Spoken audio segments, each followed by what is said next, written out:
in live again from my phone. But look, I'm doing that because I don't have a lot of time, but I wanted to come in and just say a few things, express some opinions, get your opinions. It's something I notice. A lot of these things with me going live are just reactions for things I see going on in the chat. And people are talking about whether it's on Twitter or on YouTube, just that community of Jet fans. And some people are asking or arguing over whether it's a rebuild or not. Like, we can't do another rebuild. We waited too long for a rebuild. Or this is not a rebuild. It's a retooling. Or it's nothing. We could win now. Look, it is what it is. We don't get this. We could talk about what we want it to be, what we think they should do. But what it is based on the definition of what you think a rebuild is, a retooling, or, and sometimes we use words like a complete rebuild. Like the Jets are undergoing a complete rebuild versus kind of a rebuild or a major retooling. There's different words to say it, but at the end of the day, it's just words. And this is something that, Hennessy, you have to just accept. And what you have to accept is that this team right now is not like needs a lot of change. Like, we are no longer in win the Super Bowl mode, mode. Like, that's not where we are right now. It sucks to say, but the reality is this is not a Super Bowl roster. Now, I know Hennessy knows that because he's the first one to scream we have all these different needs. Yes. But do you call it a rebuild? What's up, Tony Alexio? What's up, Todd? Now, I don't care. It's all semantics. I'm just going to say what it is. Some people will define a rebuild as you get a new coach and you're going to get a new quarterback and say that's a rebuild. But some rebuilds are different than others, even if you believe that. Because it's certainly not a normal year. The last 3 years, there's going to be more change now than we've had in 4 years, right? Because now it's going to be a change in quarterback, a change in coach, a change in GM, and having to retool and fill multiple positions. So some people might call that a rebuild. But it's not the same as, you see, now Swamp Ranger is saying what a rebuild is. Like, a complete rebuild would be trading Garrett, trading Brees, trading Quinnen, if somebody will take them, and just jumping your stars for as many assets as possible, stripping your roster down to shit, and rebuilding it through the draft. That would be a complete rebuild, right? We're certainly not, doesn't look like we're going to do a complete rebuild. That's not what Aaron Glenn said at all. He said he's going to look at the roster. So that's still open to interpretation. But he didn't say we're gonna chop it down and build it up. He said we're going to look at the roster and see what we have. Whatever you want to say. The reality is we have a vacant safety room pretty much. Like, vacant. We have nothing. Maybe we have rights still to Tony Adams. I mean, who cares? We have nothing. So it's a completely different. Yeah, I agree, Microfox. Looking at the roster is a good thing. We're going to have a completely different safety room, right? Now, I want to say this is not 2020. This is not the year we drafted Zach. This is not where all we had on the roster was Marcus. We were fighting over Marcus May like he was the greatest thing in the world. We have to re-sign Marcus May. We have to extend Marcus May. People were saying, give him $15 million a year for 3 years. It's like, but it only costs $25 million a year total for 3 years if we just keep his contract and franchise him for 2 years and add that up, and it was much less. And if he gets hurt or gets a DUI, you're not stuck with him. See? So, but anyway, that was our roster. Marcus May, Becton, and Mims. Those were pretty much the three guys. Jamal Adams had just been traded because we were doing a rebuild. Becton never worked out because of injuries and because our coaching staff didn't have the balls to put him at the position he should have been put at, which is guard. And you saw he was humbled, and then he was put in that position, and he's had success. I'm not saying we should have known that right away, but by that last year, we should have moved him to guard. And then there was Marcus May, who got the DUI, and then he went somewhere else and tore his ankle, and his career was over anyway. And there was Mims, who didn't work out, right? Adam Gase's system worked better for him than LaFleur's system, and that's not always a good thing. People say, "Oh, so that means Gase's system was better." No, no, it was better for him. Basically, a shit show where guys were just running out for passes wildly was better for him, but that doesn't make the offense better necessarily. But I don't want to get into that because technically one can make an argument considering how bad our roster was. We were actually a better offense, but there was tons of injuries and things like that. But the point I'm making is we really only had three players back then. That was a total rebuild. Letting Marcus May go, trading Jamal Adams, it was a complete rebuild. This is not a complete rebuild, but it's you're not crazy to call it a rebuild. I mean, there's a lot of roster spots. I mean, we're gonna get a new quarterback.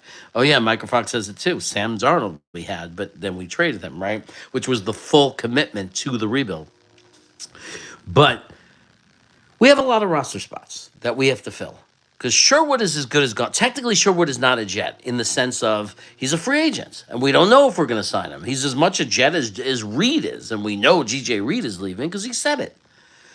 I personally think that if Sherwood gets offered by the Falcons, if Ulbrich goes after him and offers him 12 to $13 million, which is his value based on certain metrics and sites that value players, which is not an astronomical number by any means. So people say, "Oh, he can't be worth 12 million." Well, why not? He's one of the lead leaguers in tackles. I mean, he had a pretty big year. If you have that system and you need a box linebacker that's great against the run, I mean, there's a reason a lot of us want to re-sign him. It's very easy to say based on his age, first big contract, that he's worth 12 million. I don't know if we'll pay him that, but I think Atlanta might because Ulbricht's going to want to bring in some familiar faces. And he loves Sherwood, and Sherwood loves him. So we have no safeties. We have a whole linebacker because we have Mosley, who's an old man, who is just only a Jet because his contract is just, we've been delaying this contract forever with restructures. But, you can only kick the bucket so far, and he might be better in Wilk's system, believe it or not, because he was in a system where he was being asked to stay in the middle and basically cover people, and Wilkes is a different type of defensive scheme. So I don't know. That might kind of free up Mosley to do what he's better at. Maybe he was good his first year we ever had him under Gase before he got hurt that one half. He had that amazing half, and he certainly wasn't just a simple stay in coverage guy. He was rushing the quarterback and creating all kinds of disruption. I don't know if he's got that kind of speed anymore, but maybe he'll be a little bit better in the scheme. I don't know, but he's an aging veteran. And then we have Quincy Williams, who's great, right? I mean, no one's perfect. He's not a perfect player, but he's super fast, explosive, perfect for Wilkes, I think. Perfect for Wilkes' system. Because Wilkes likes to blitz. Quincy Williams gives him a linebacker who can blitz. And if anything, I don't know how many of you feel about it, but I was kind of pissed off he didn't blitz more.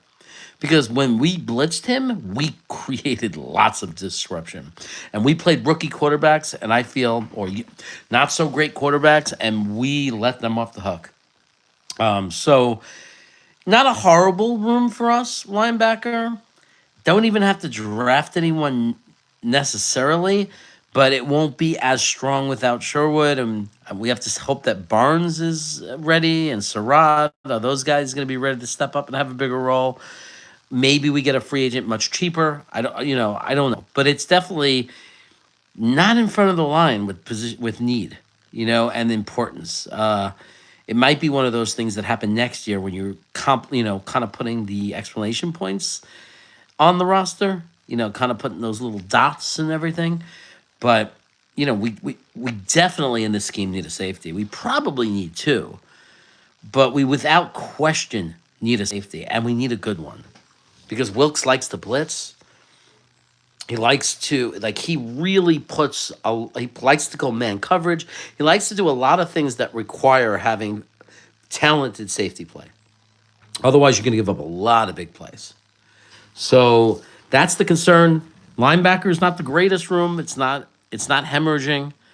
Cornerback, I'm actually okay with Eccles and Stigler's replacing Reed. I mean, we could. There's a guy in the draft I love who might be available in the third, fourth round, and it'd be great if we took him. I think it's Desira Thomas. So there is some value there and some potential to add to the room, but it's again not the biggest need because Eccles is not terrible. Like having Sauce Gardner and Eccles and Stigler's is not a terrible situation. It's not as ideal as it was when we had Reed, but it's not terrible. They actually played well when asked to, and a lot of teams don't have the best two cornerbacks. There are teams that don't have one really good cornerback. And I know people are mad at Sauce Gardner, but at the end of the day, he's still one of the top coverage corners in the league. And to assume that out of 3 years, every year the rest of his career is going to be this year, that last year represents his career for the rest of his career is just stupid. Like, why do people think like that? Oh, he wasn't good last year. He's done. Stick a fork in him. Really? He's 24. He's 24. You think he's done? Maybe he was bad because our fucking team was terrible and our coaches were terrible. Maybe that's why he struggled. Maybe he struggled because it got in his head. Maybe a new coach who was a defensive back is going to be helpful to Sauce Gardner. And maybe going into man coverage, which he's built to do, is going to actually be beneficial to him. Instead of playing zone, and sometimes you don't know it, but he was playing catch up because he was in zone.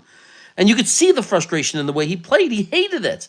Because you know what he was thinking to himself? Let me get in this guy's face and freaking cover him.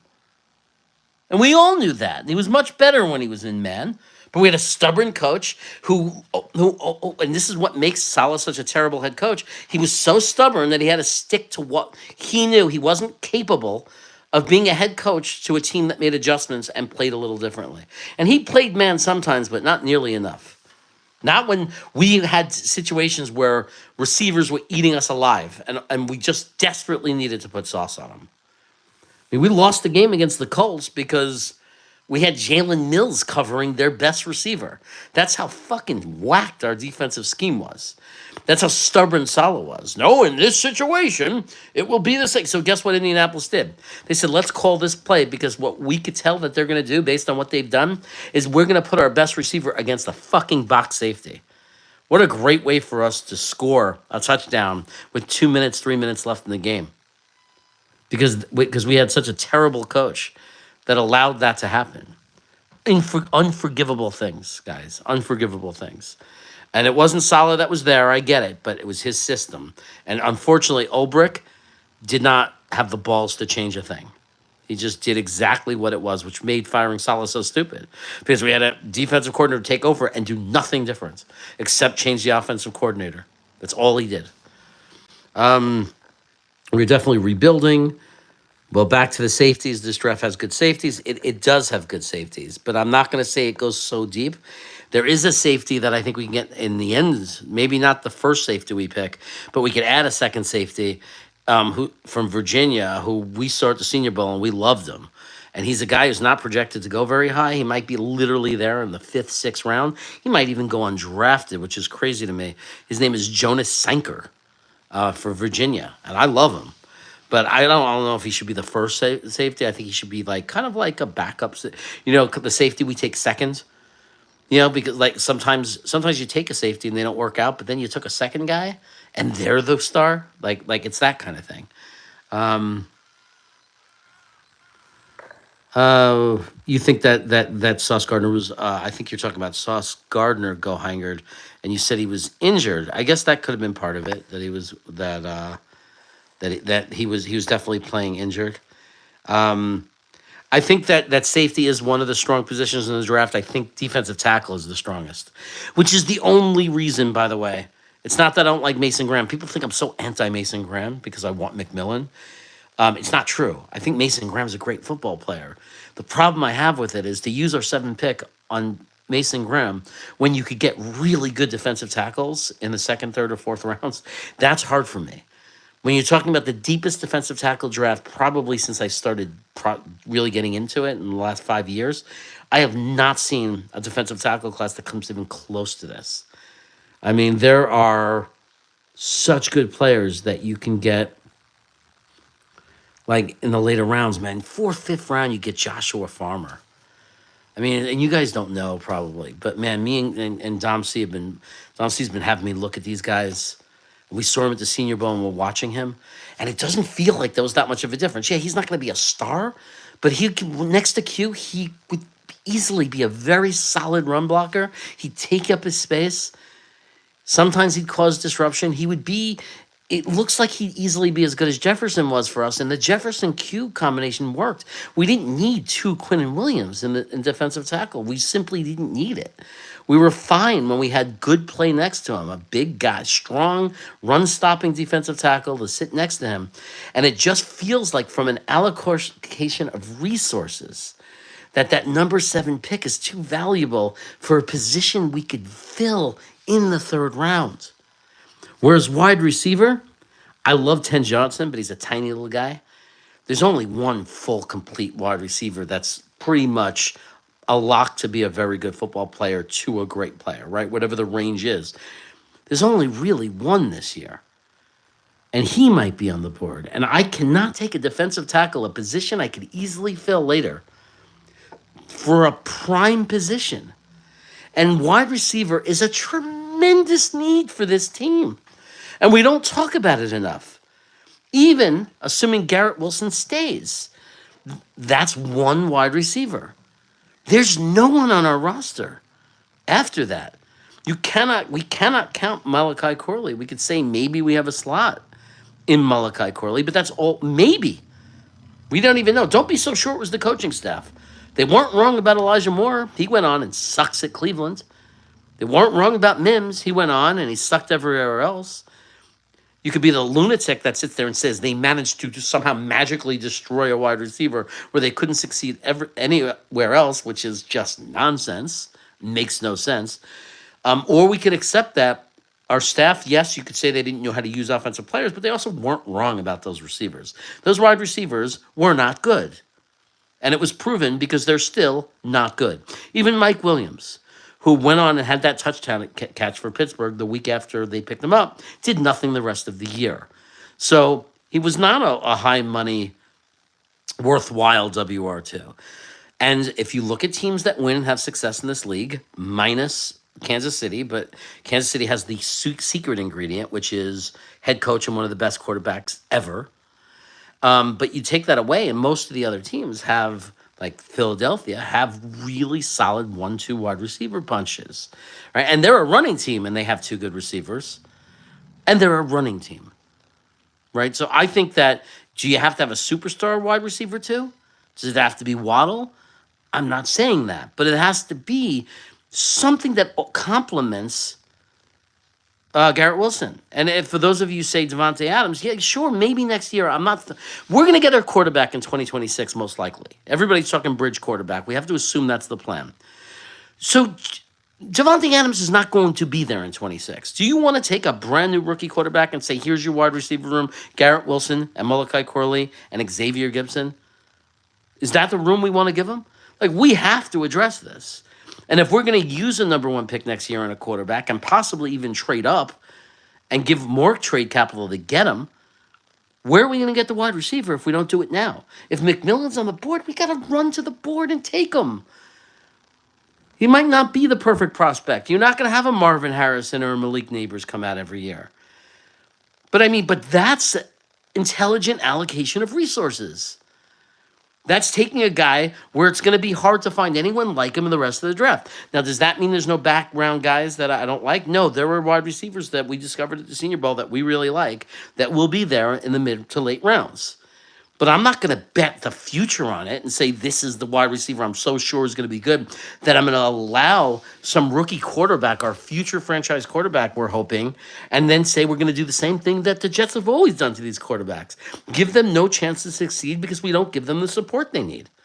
No, let's prepare Let's start building the roster that a future quarterback is going to need to have success. McMillan is our guy. Now, if he's not on the board, he might not be.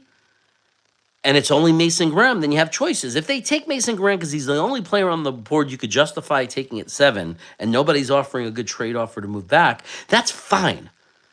So we check a box and say, that's, it wasn't the biggest position of need based on what's left in the rest of this draft. But at the same time, we're getting a guy with a very high floor. Very high floor, right? The worst case scenario for this guy is he's an average defensive tackle. The best case scenario is going to be a Pro Bowler every year. So it's not the end of the world. But if you have a choice, to trade back in that situation, or you have a choice to take a wide receiver and fill that need, oh my God, I don't even understand what the discussion is. You kind of have to do it. It wouldn't hurt to have an above average tight end either. Well, that's an easy thing to get in the second round. The best guy said, hi. Tight ends, good news is, Charles, there's tight ends. Yeah, this draft has tight ends. Look, if you want one that's more of more secure, you might have to go second round. There's 3 special tight ends that are in a different level, right? It's, what is it, Bridgelove or Lovebridge? I can never say that fucking guy's name. And then there's, obviously Warren and there's Fannin. Those are your 3 top guys, your top tier. There's a few guys after that might be just as good, better. It's just more of an unknown. Remember that. Kelsey, Kittle, there are guys that you never know where they're going to pop out and where they're going to get drafted. Sam Laporta, end of the second round draft. Draft pick, second round, late second round. So you don't know where these guys are going to come from. Now, this draft has good tight ends. There's a guy I love from Oregon. His name is Ferguson, tight end from Oregon. I don't know that he's going to be a hit, but there's a very solid and respectable chance that this guy might end up better than Fannin or the guy from Michigan. He might end up better.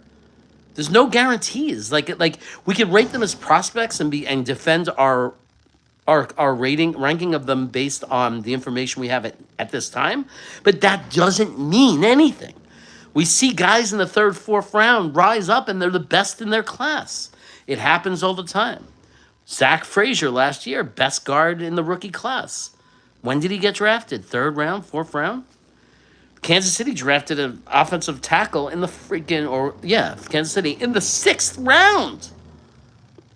And he was by the best tackle that year, or like in the top 2 or 3. Maybe the best. He started right away, and I think he's almost a Pro Bowler. The right tackle. I think he's still there in Kansas City. So, I mean, nothing is factual. So we might end up, because we're filling other positions, not get one of those 3 tight ends. But there are guys. There's another guy called, last name is Arroyo. And he's a potentially really good tight end. I really liked him. He's a vacuum. Every ball in the Senior Bowl, for 3 days I watched everything near him, he vacuumed. Caught, no problem. And he's a physical guy who can block also. He's a big, strong blocking tight end. So he could end up being great for us. But, it's not so much, I think wide receiver is the key because if he's there, McMillan. I think that's the one no-brainer. Only because it's the position that can't really be filled anywhere else. We could go for Tez Johnson. I love the kid. He's uncoverable, but he's a slot. And we don't know what we have in Malachi Corley. So you are giving up a Malachi Corley bit. If you take Tez Johnson, Malachi Corley is not part of this future. He's going to be a backup slot receiver at best. It's moving on if you take Tez Johnson. Because neither of those guys are going to make boundary wide receivers. So it just doesn't make sense. So Tez Johnson's a difficult pick. As much as I love him, there's Ibuka from Ohio State. That's more of a trade down, though. You're not going to take him at 7, and he probably won't be there in the second round. He might be there in the second round. He might be. Lots of times we see these, but the problem is it's a very bad wide receiver draft, and there's a lot of teams that always have need for a wide receiver. So someone's going to reach for him, maybe even early. Maybe even top 20, even though he's projected more to be a 25 to 30 type guy. So it's very hard to expect wide receivers to slip in a year where there's not a lot of them, because that's a position of need. That's a position, not as much as quarterback, but that's a position where people reach. So if anything, he's going to go sooner than he should, not later. So Tez Johnson is probably going to get probably moved up 2 rounds because of the Senior Bowl and all the buzz. Someone's probably going to grab him in the second round. Initially, he was a third or fourth rounder, but he's going to go in the second round. With us, it's just about we need a boundary receiver, so that's where the problem comes for us, right? But our real positions of need, wide receiver, and by the way, we haven't even talked about the fact that we need a right tackle. The issue at right tackle is, again, at 7, there's no one that should be picked. There's no right tackle in this draft. There's no offensive tackle in this draft that should be picked 7th. There just isn't. People say Will Campbell. Will Campbell is the OT5 last year, maybe, if you're being generous. You'd rank him the 5th best. Like, you'd never put him anywhere near Alt. You wouldn't put him near J.C. Latham, and he wouldn't be near Olu. So that's already 4th. And then you have to argue, is he better than Fuaga and the other one, Fontenot? And who else did we like? There was, it's the guy that Tyler or something that ended up in Dallas. So, I mean, it was even arguable whether he was better than those guys, right? I mean, some people may have had Will Campbell as like the 7th best offensive tackle. Let me tell you something. Don't just look at highlights. Like, if you go to highlights, there'll be a highlight reel. I laughed when I watched it. It was like watching Campbell play left tackle, and it literally showed this great play that he made, this great run block, which was wonderful. He's a great run blocking tackle. And I happen to know from watching not the highlights, but the film, that on the next play, he totally sucked up a pass block and gave up a sack. There was a sack that was because it was stiff and missed the block. And the kind of interesting thing is, a lot of times I'll watch these tackles and it's hard to criticize. They all look good. All the guys that get named as prospects look really good. They all look like they can do the job. So you really have to pay attention in a lot of situations to like pan position, how they're coming out, thrusting. Are they coming in low with leverage? And then imagine in your head, if they're not, okay, they're getting away with it now, but be able to understand that in the NFL, that's not going to work against quality NFL edge pass rushers or edge setters. In college, you can come out high. In college, one of your hands could be trapped on the outside. In the NFL, Will McDonald's going to throw you on your ass if you do that. Because you're not going to be that much stronger than the guy you're playing against in the NFL. So you have to be able to, in your head, do that. The problem with Will Campbell is, very often, especially in pass protection, he's out of position. He lines up high, which means he doesn't have confidence in his balance and strength to be low to the ground and come out and stay low and move forward and thrust forward with balance. He's stiff. He has to stay high. The problem with that is that allows the defender to get low and it's a very important part of positioning, is to have the leverage, is to be lower. The other thing is, in pass protection specifically, when he has to move to go get a speed rusher, he doesn't establish getting his hands on the inside. He doesn't get the better position. A lot of times, one of his hands gets wrapped around on the outside, and you could see there's a lot. Sometimes he gets away with it because of inferior competition, and he's a strong guy. And you could make a highlight reel of him getting away with it and say, well, look, he's fine. But if you watch the games, there's many times where he's out of the position where you say, if he was going against Micah Parsons, he'd give up 5 sacks today. If he was going up against Will McDonald, it would be a 2 to 3 sack day for Will McDonald.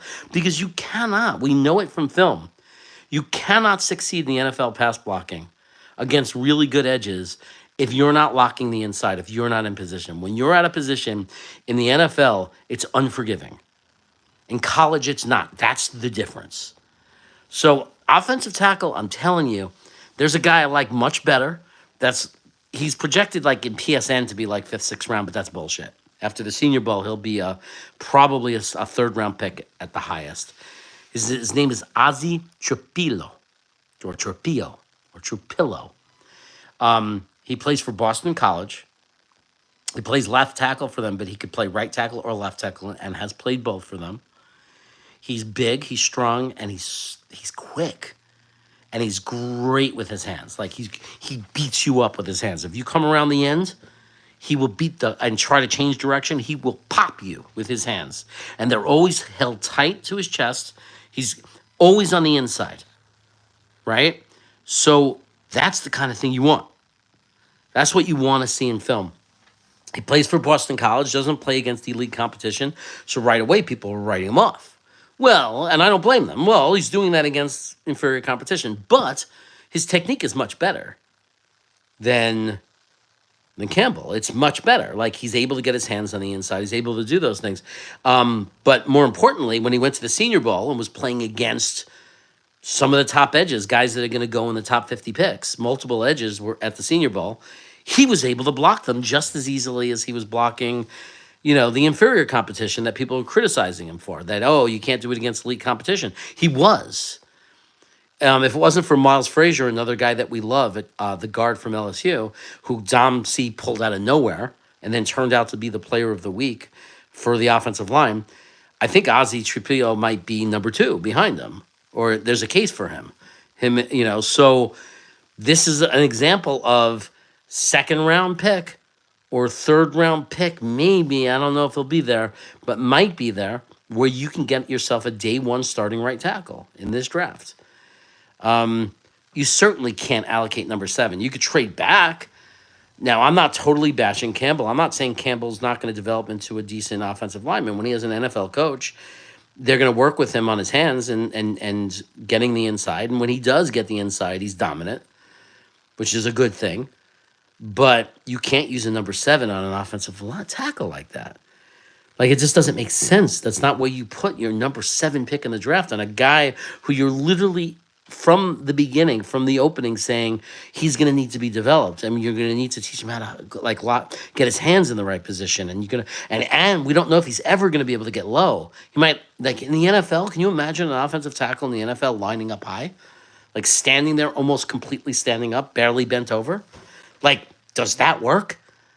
I don't see a lot of head and tape with his hand in the ground. That's not going to work in most systems, right? So I don't trust it. You're gambling that you're going to be able to teach this guy how to get his hand in the dirt and get low. And if you're not seeing it on film, how do you know he can do it at a high level? So this is the problem with the number 7 pick. Other than McMillan slipping to us, and I don't think it's much of a slip. It's very possible, as long as both quarterbacks go in the top 5. It is very possible that McMillan is on the board when we go. It's not guaranteed. There are teams, the Raiders, they lost Devontae, they need him, but the Raiders have other needs. So we don't know which way the Raiders are going to go. The Raiders might end up getting Sanders. They might trade up, he might slip to them. So we don't know. But if the Raiders don't take him, there's not many teams that would. I think the Raiders are the big threat, but the Raiders don't have a quarterback. And the defense is really struggling. They have a lot of problems, the Raiders. So they might go best player available. And the truth is, Hunter might be available. We don't know. It depends on what the first 2 teams do. Right? I mean, like, if 2 quarterbacks goes, that means let's say the Raiders go 6. There are 4 teams left. Let's say the 2 quarterbacks go. You got Abdul Carter. You got... Our dream is that Will Campbell, the offensive lineman, gets picked. That's our dream. There's no better case scenario than that. That somebody reaches and takes freaking Campbell, offensive tackle. That would be the greatest thing that can happen to the Jets. But you got Hunter and Abdul Carter.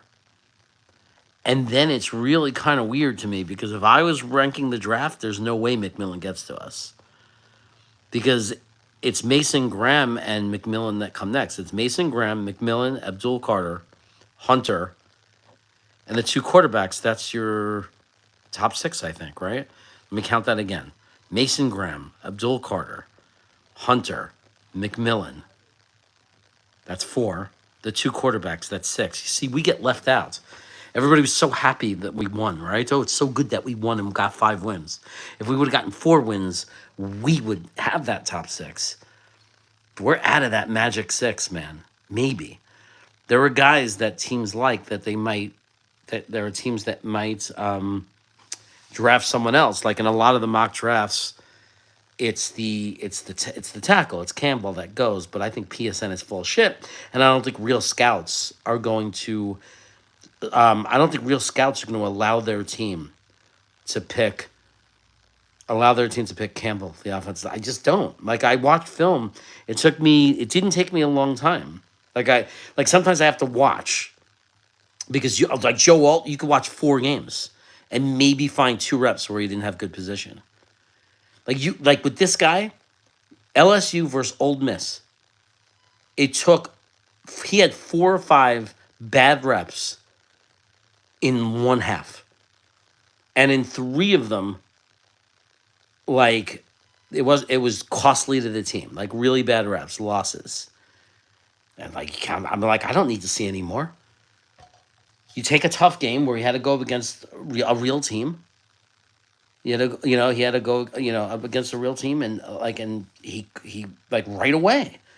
Like Jet fans, if he came in like and gave up that sack right away, and then gave up where the quarterback just got rid of the ball on time, but a clear pressure that was completely on him. And then another play where it was like the guy popped, like it wasn't a loss, it was more of an equal scratch. But he certainly had the chance to get the guy out of the play and didn't. Like we'd be saying he sucks, he's a bust, we'd be going crazy. If Olu gave up a pressure, people were in the chat saying this guy sucks. Even though he'd have a great game and give up one bad play, he sucks. And I'm watching this guy in college with 5 bad reps in one half of football.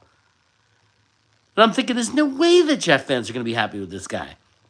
We got people on Twitter saying, take Campbell, the tackle. Take him, take him, take him. It's like, are you out of your mind? In this team? It's like, because you're watching some highlights? It's like, man, and I got some film of it, and I'm afraid to release it because it's going to piss people off, something awful. Because I got like 7 to 8 plays in one half from Campbell. One really good one, because I wanted to show how dominant he is in run blocking, because I don't want to completely bash him and say he's a terrible player, because he's not. He's probably one of the best run blocking tackles in the NFL. But as much as I do, that when you're drafting with the number 7 pick in the draft, when you're drafting your future right tackle, and if you're going to use your number 7 pick, it better be a freaking stud. Like, you're not reaching for a guy who I think is a late first-round pick at best, because he's not a full tackle. He's not a complete player. He's dominant against the run. There's no question about it. And he has potential to be good against the pass, but he is not right now. He has holes in his game.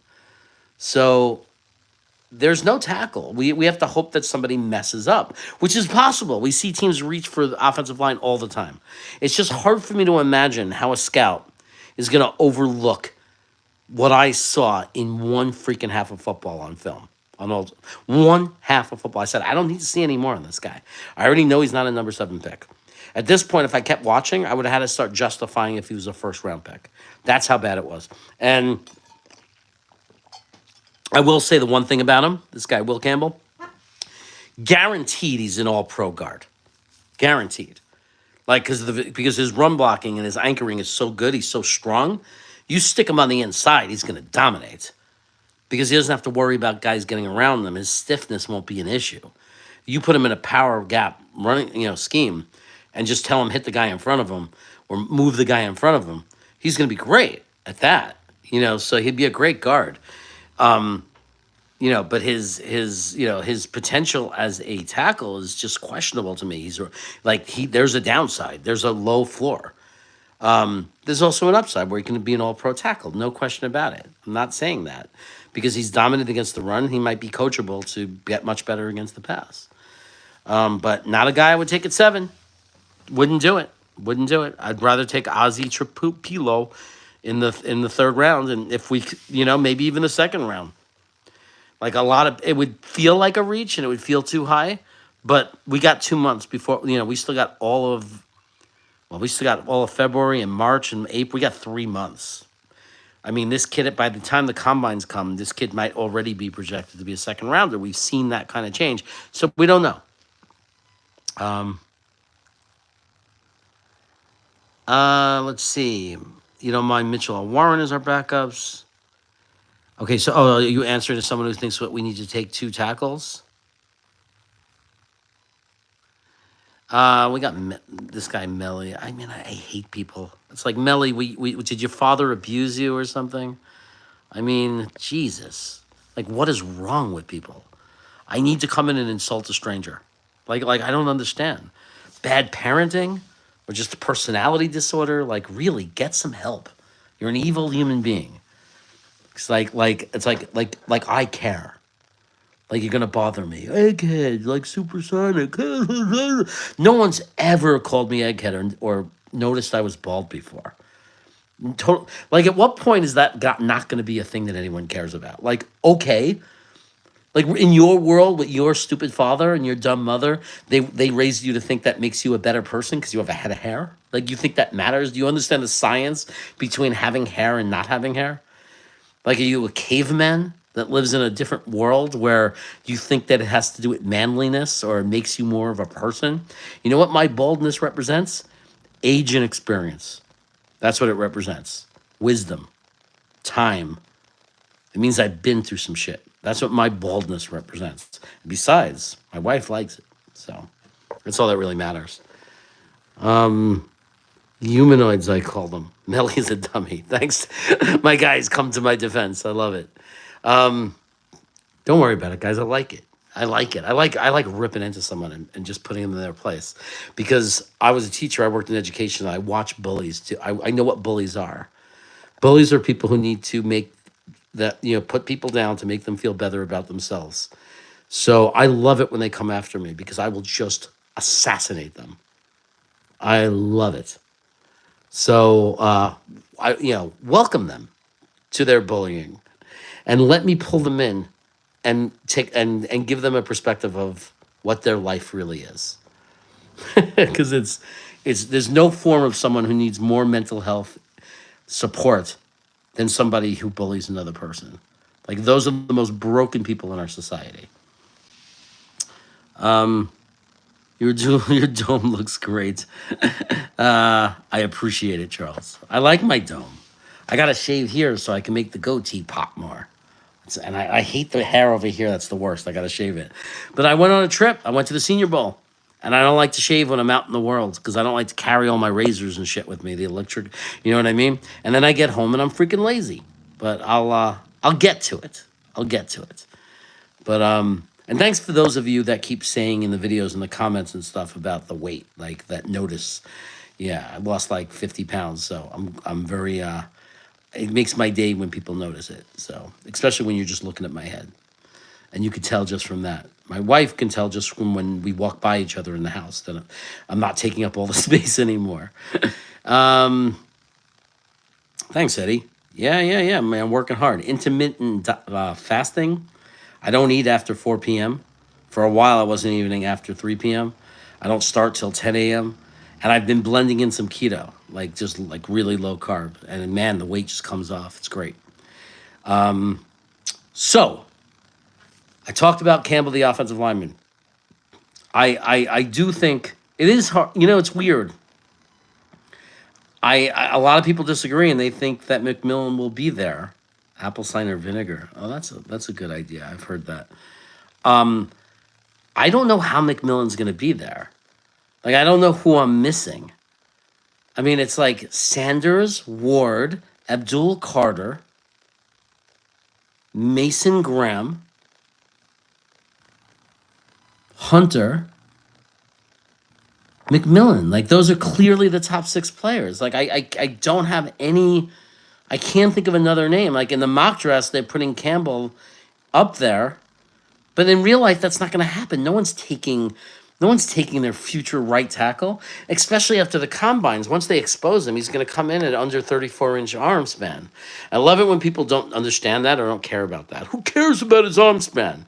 Well, statistically, it's very rare for a tackle under 34-inch arm wingspan or whatever to be good. Like, there are some that pull it off, and people will always name the guy who did it. But but you're not talking about the other 15 guys for every one guy that, even though they were really good in college or whatever, have to move to guard or end up backup tackles because they don't have the arm span. Like it's just a stat that statistically works. If you're not 34 plus inches, you can't cover the gap 9 edge rusher. You just can't. Or it's, unless rare exception, you have incredible speed and incredible reaction on the snap. But that is rare. So to sit there and say you're going to use a top 6 pick, this is why I don't think he's going to get picked by us either. You're going to use a top 8 pick, top 10 pick in the draft on a tackle who statistically is not going to succeed at tackle. Like, it's just not going to happen. I mean, it's right away, that's against them. Right away, 90% of tackles that have under 34-inch arms, just on that stat alone as a predictor, are going to fail to be above average or great in the position. Like, how do you draft that? How do you ignore that? Unless it's a freak of nature. Like, Tyler Lindenbaum was an undersized center, but he was a freak of nature. And Campbell is not a freak of nature.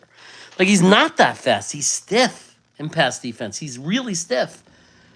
But, man, he'd be a great guard. I would love it if we had tons of picks and we could bring that kid in to be our guard. Move him to guard? Oh, my God.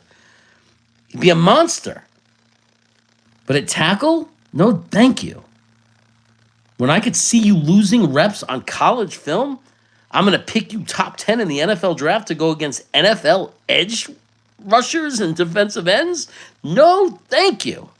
Not going to happen. Not in my world. No one picks a guard in the top 20. Well, we traded up for a guard into the top 20, Charles. So Joe Douglas does. We traded up. I forgot, there was a guy who went number 6 in the draft within the last few years. If I'm forgetting his name, that was a guard. What was it, something with a W? I forget, but there was a guard drafted at 6. We traded up to like 17, 18 with Minnesota to get AVT, and he was a guard. I mean, he was a guard who could play tackle, but he was a guard. I mean, we're using him as a guard. Everybody said he should play guard. He's a guard who's good enough to play tackle. I think he should just be a tackle because he was actually better as a tackle. And don't tell me about the injuries. I don't care what position he was playing when he got hurt. The position he was playing has nothing to do with the injury. It's nonsense. But his best play as a football player came at tackle. The only question with AVT is, did he lose speed with the Achilles where he can no longer play tackle? Then the argument to that is it's right tackle. You don't have to be as fast as if you're playing left tackle. So they're dumping I see Quentin Nelson to the Colts. Thank you, Kuka. Kuka always has that kind of information. Quentin Nelson was the guard drafted at 6 to the Colts. And believe me, he's a great player, and the Colts had a great offensive line for a while there. So, an argument can be made that, that sometimes you have luxury picks you can make. By the way, some people, the other player. Okay, here's a top 5 player in the draft. Non-quarterback position player that I don't think will get drafted in the top 6, but he deserves to be ranked with them, and that's Gentry, the running back. He's a special player. But who takes a running back in the top of the draft anymore? I mean, 2 went a year ago, right? Or 2 years ago. Detroit did it, and Atlanta did it. So it's possible. But I'm looking at those teams, and which one of those teams would do that? I mean, maybe the Giants, if they hate the quarterbacks. If the Giants they don't get the quarterbacks, maybe the Giants do it. But wouldn't they trade back? Like, they go 3rd, right? So there's no way if 2 quarterbacks go that they're picking Gentry. Maybe they trade back with the Raiders or someone who comes up to get Abdul Carter because the Giants have pretty good edges, and maybe they go back a little, get some more picks, and then they take Gentry. I guess that's possible, but it's very unlikely. It just doesn't happen a lot. Gohanger says the Cowboys will try to get that running back, but that they would have to trade up to do that. I don't think they would trade up to do that, right? They'd wait for him to come to them, I think. And remember, he's not the only running back in the draft. He's the best one in the country. That doesn't mean he's going to be the best NFL running back. We've seen that happen all the time. We've seen guys get picked. It's when you go the entire field versus the one player, the field usually wins. Like someone randomly will be better. It's just you don't know who. Am I out? I'm out, guys. I'm out. I have this big cup and I'm out. I would like to see, this is Kuka, I'd like to see Moogie make some smart decisions, unlike Douglas, who moves slower than elderly people and fornicating.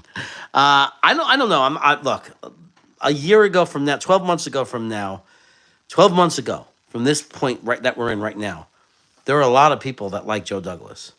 I gotta admit, I was suckered into that. He didn't seem like such a bad GM a year ago.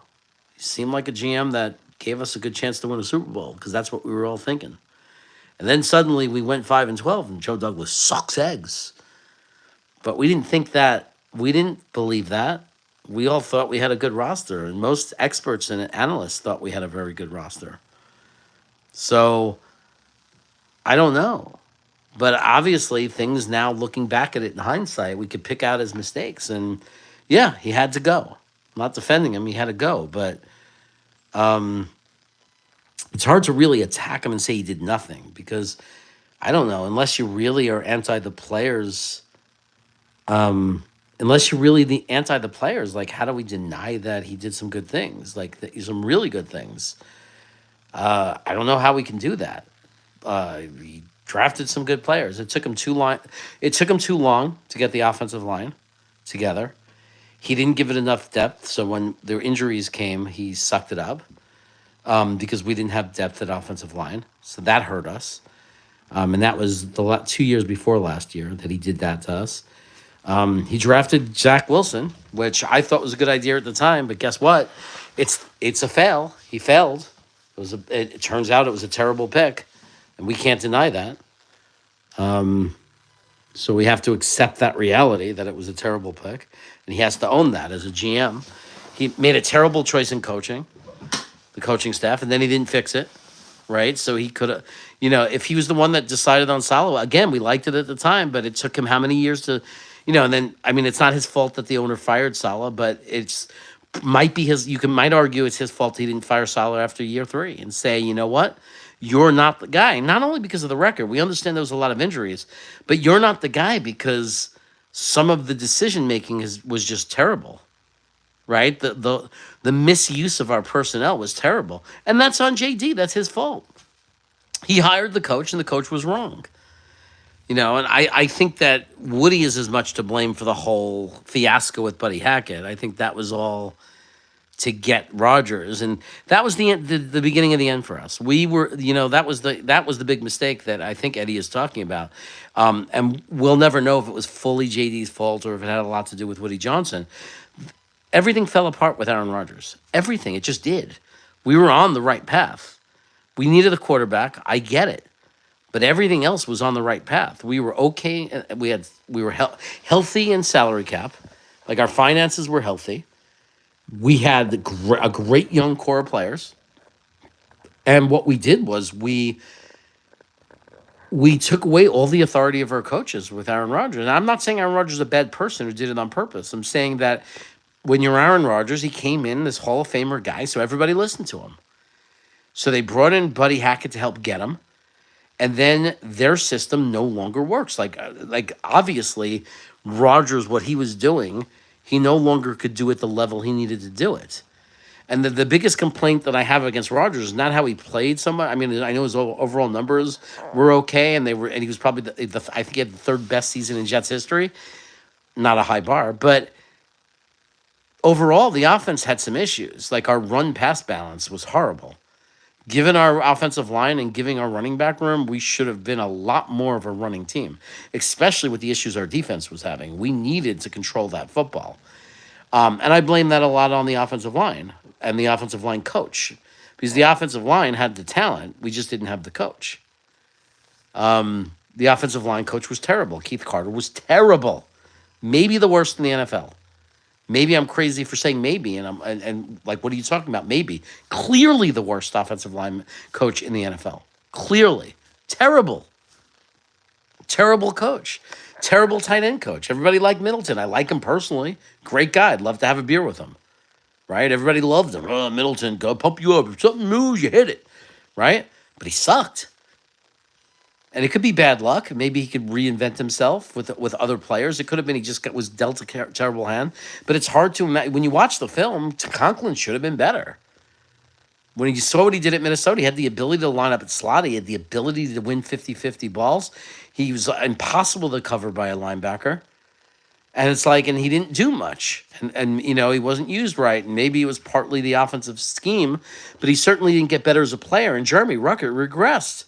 Jeremy Ruckert was a better player coming in as a rookie than he is in his third year. And that's, you got to look at the coach for that. He regressed as a football player. So, I mean, like I don't know how you're supposed to judge a positional coach, but how could we look at the tight end position on this team the last 3 years and not fire Middleton? And what was he still doing there? Why did he still have a job?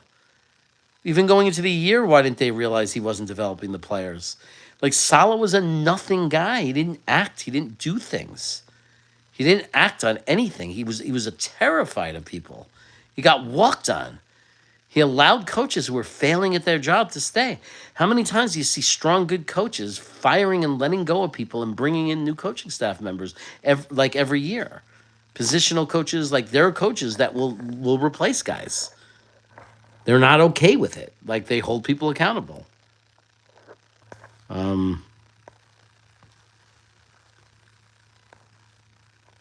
Yeah, I'm sure Niner fans that are here, congratulations, because you're getting a great defensive coordinator. He's just don't if Shanahan leaves, don't think that Saleh's your guy to take over the team. He's a terrible head coach, great defensive coordinator.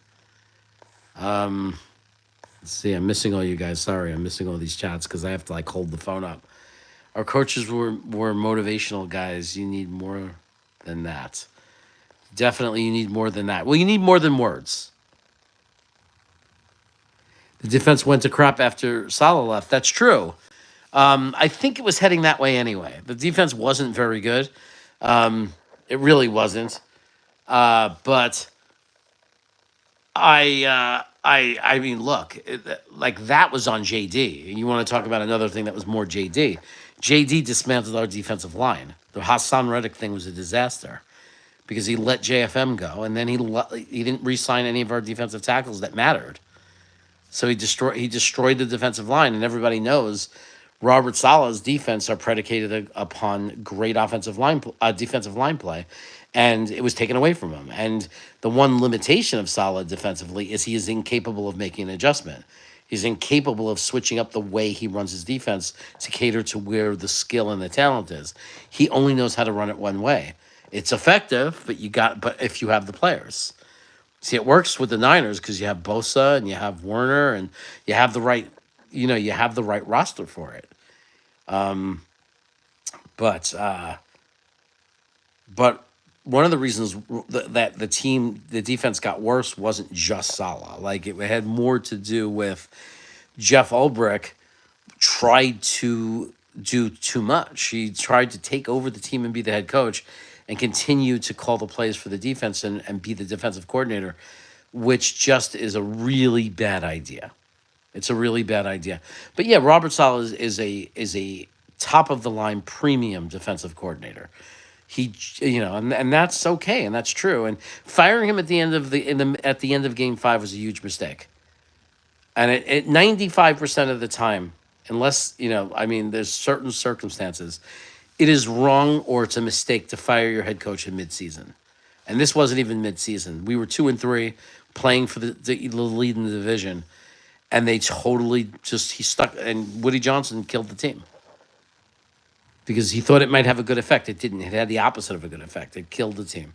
He stabbed the team in the heart, and it was a horrible move. And then Ulbrich made a horrible decision. He should have named a defensive coordinator, and he should have became the coach, but he was terrified and he wasn't ready. He wasn't ready to be a head coach. He was afraid, so he stuck to what he knew. I'm going to run the defense. And he let Downing take over the offense. And we kind of didn't have a head coach.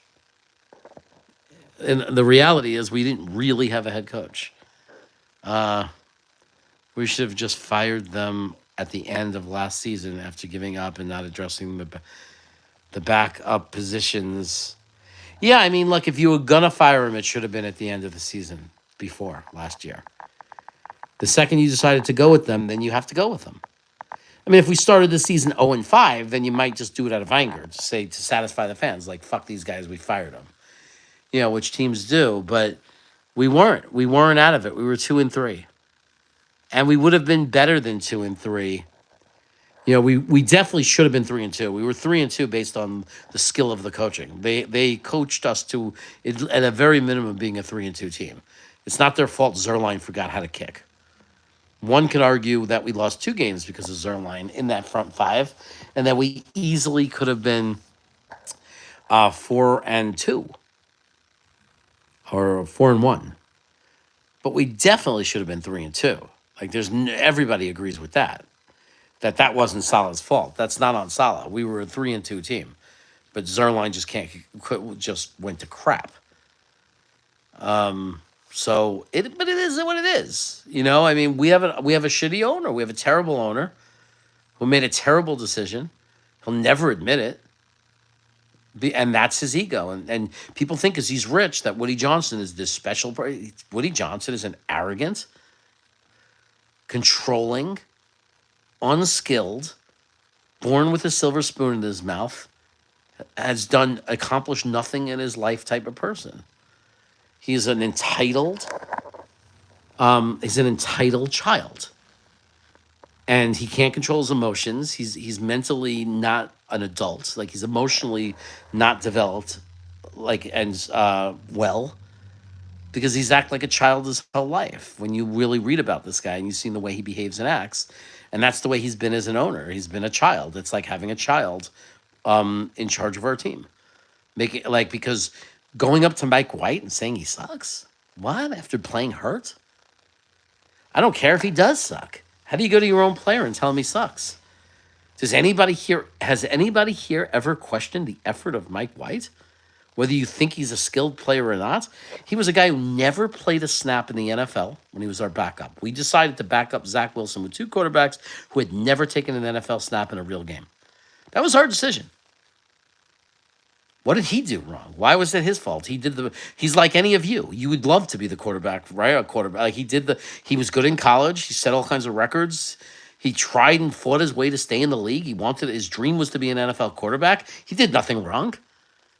Then when he came in, he actually played well. He did what he was asked to do. Got hurt. Kept getting hurt. Struggled. Because but he was not. Why did he struggle? Well, he was an undrafted free agent. He's not even a quarterback. He wasn't even drafted. What was the expectation on him? It was just a guy doing his best. Did he deserve to have the owner come up and tell him he sucked? Especially after playing hurt? That was bullshit. That was terrible. Terrible, embarrassing. Maybe one of the most embarrassing things that Woody Johnson has done for this organization. And the kind of thing that makes it hard to get free agents. Like, that's the owner that told a backup quarterback who played injured, who's an undrafted free agent, who came in and just fought his way to be on the team. And then when he wasn't great or not great enough for the owner went up to him and told him he sucked. Do I want to sign and play for that team? I don't want to play for that guy. That guy sounds like an asshole to me. Sounds like a terrible owner. Terrible human being. Why would I want to work for him? Oh, and by the way, he lets his kid come in and tell him the video game NFL Madden scores of players. And by the way, that was confirmed to be true. His denial wasn't a denial. It was, we were just joking around. Just joking around, though. You were talking about a real topic, like it was a real important decision. Do you trade this guy? Is this the guy to help get us to the Super Bowl? And you're joking around about his Madden scores? I'm not screaming or complaining that we didn't trade for Judy or thinking that would have made any bit of difference whatsoever. But it's embarrassing. But the worst was telling Mike White he sucked. The second to worst was meddling. The fact that he was an owner that hired a guy that came from the Baltimore and Philadelphia systems That kind of background, you gave him control of the team and then decided right in the middle of it to meddle and get involved was just terrible. I see you wanting to trade up for Cam Ward. I'm not going to argue with you. I think most people know that I am not a Cam Ward guy, especially with the 2026 draft coming. To me, like I just feel like, oh, what a terrible move that would be. Let's go up and trade a guy. Let's trade up and pick a quarterback who would be the 7th ranked quarterback last year. There are 6 guys that would have been ranked above Ward last year. Let's take a QB 7 from the 24 draft and trade up to get him in 25, a year before maybe the best quarterback draft of this century, or top 3 of this century. Last 25 years, the 26th class is going to be top 3. How? How do you do that? Yeah, Matt Smith, you played football, so you should understand the difference between a one-read quarterback and a quarterback who plays in a professional system. If you actually watch the film, Cam Ward does one read and then runs for his life, or runs around and throws to the guy in front of him. It doesn't work in the NFL. It doesn't work. He has a great vertical touch pass. I will never deny that about him. He's definitely, I take him over Sanders. He's my number 1 quarterback this year, Ward. Ward would be number 1 if you held a gun to my head. Jeremy, you have to take a quarterback in 25. Who do you take? Cam Ward. I am there with you. He is the best quarterback in the country to draft right now. That's coming out in the draft. No question in my mind. I take Ward. Easy decision for me. But to take a guy like that, to reach for a guy like that, who had been number 7 last year and won't even be in the top 5 next year at all, when there are real franchise quarterbacks coming out next year, makes no sense to me. To take a guy he's very mobile, he's a very good athlete, terrible drop back passer, terrible. He is absolutely terrible.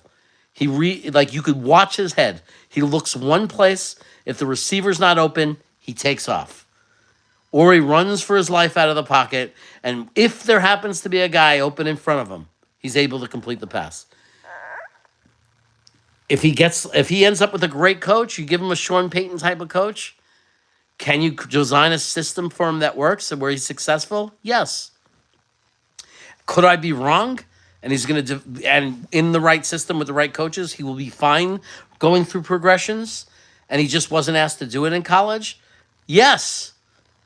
Do I want to gamble my number 7 pick on him a year before maybe one of the best crops of quarterbacks come out in the draft? No, because I have lived through that. I have watched us take quarterbacks in the wrong year, only to watch the next year put freaking franchise quarterbacks, Hall of Fame quarterbacks into the league. And it wasn't just the year that we took the stupid quarterback from Penn State and then didn't take Patrick Mahomes. Everyone gives that example. It's happened to us multiple times over my 40-plus years of being a fan, where we go for the quarterback a year too soon. And we take a quarterback in drafts that don't really offer that many good quarterbacks. I think it's worth being patient for a year and going for your guy when there's actually franchise guys. Because Cam Ward would not be a name anybody would be saying if it was 2026. Everybody would be talking about Drew Aller and Arch Manning and all the something King, the kid from Georgia Tech. There's going to be a ton of guys. Gus Nussmeier from LSU. There's going to be tons of guys coming out next year. No one would be talking about Cam Ward if you look at the film and compare him to those other quarterbacks. He is no J.J. McCarthy, not even close. J.J. McCarthy was going to beat Sam Darnold out for the job before he got hurt. Jaden Daniels, a million times better than Ward. The film, he's a million times better on film. If you look at the film, made every play on the route, went through progressions. Drake May, same thing. So much better than Cam Ward. So much better. Not even close. Caleb Williams, I wasn't even big on. Better than Cam Ward. So that's 4 right there. And then you could argue, Penix. I would take Penix over Cam Ward in a second. I take Penix. Because Penix had the injury, but other than the injury, much better than Cam Ward. Reads the whole field, makes plays all over the field. Are you kidding me? Easily, he comes over Cam Ward. This is my thing. And then I have Cam Ward as like neck and neck with Bo Nix. I was wrong about Bo Nix. I was wrong. I don't think I'm wrong in the fact that I think the quarterbacks I had above him are better than him. I think that all the quarterbacks I named are better, have better careers than him in the long run.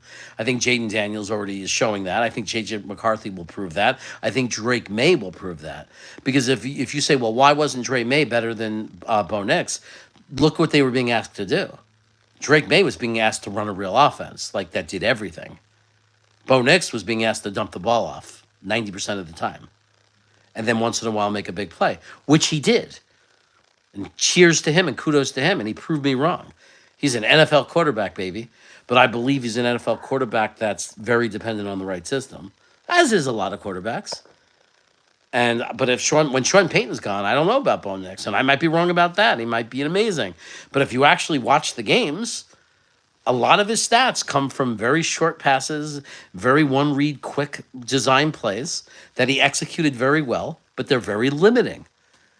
And you saw that when the playoffs come around. Very limiting. I mean, even the Jets shut him down, right? So I think that there's still a lot to be determined in the quarterback position from last year. I don't think anything is written in stone.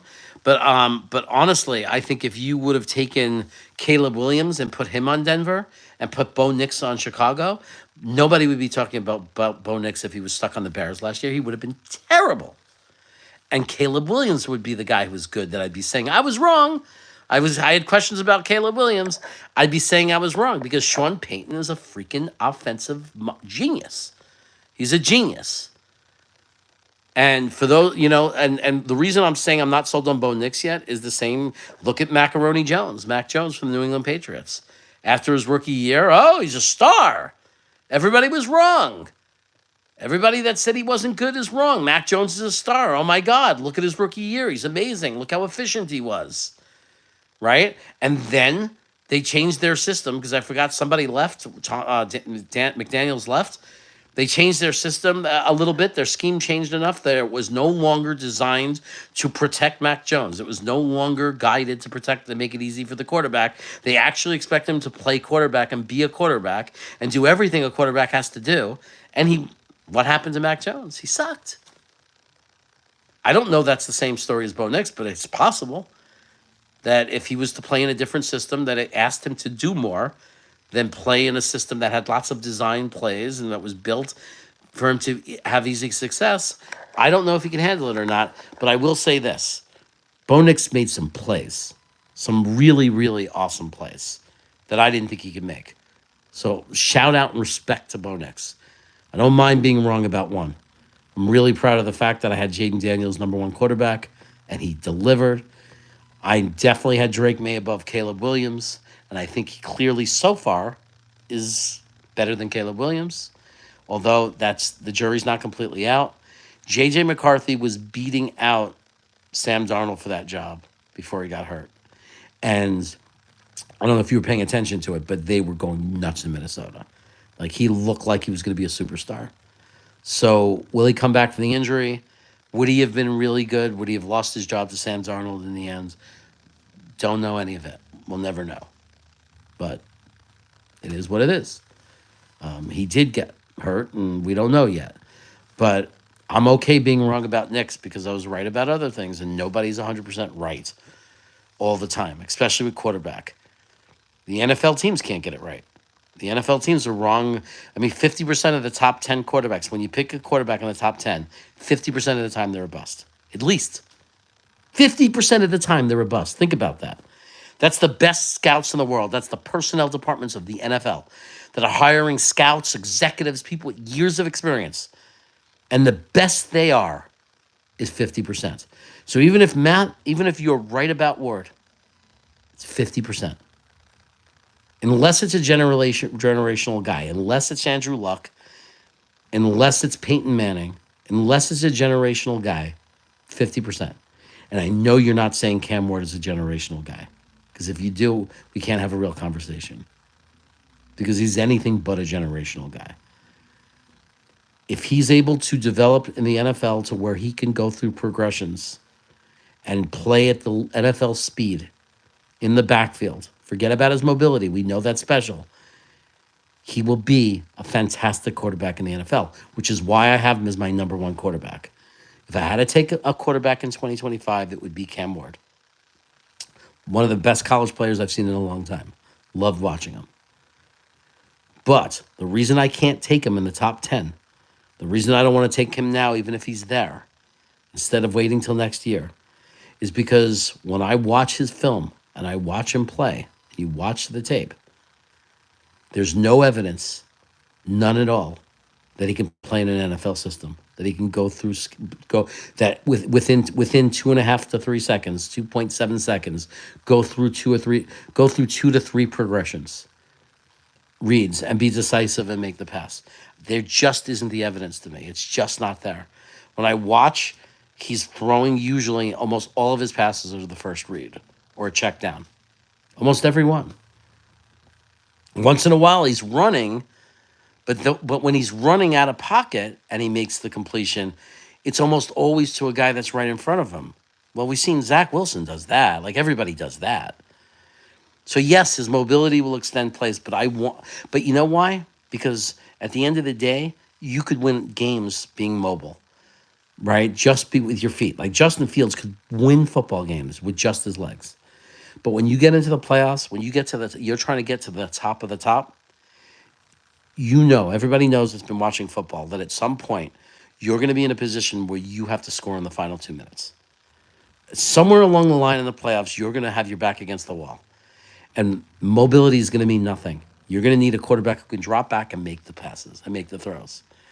The reason I like Ward better than Sanders, and the reason I like him, I like him overall as the best pick for this draft, is my favorite attribute about Ward, other than the fact that he can run and he's an exceptional mobile quarterback, is he has a fantastic vertical drop pass.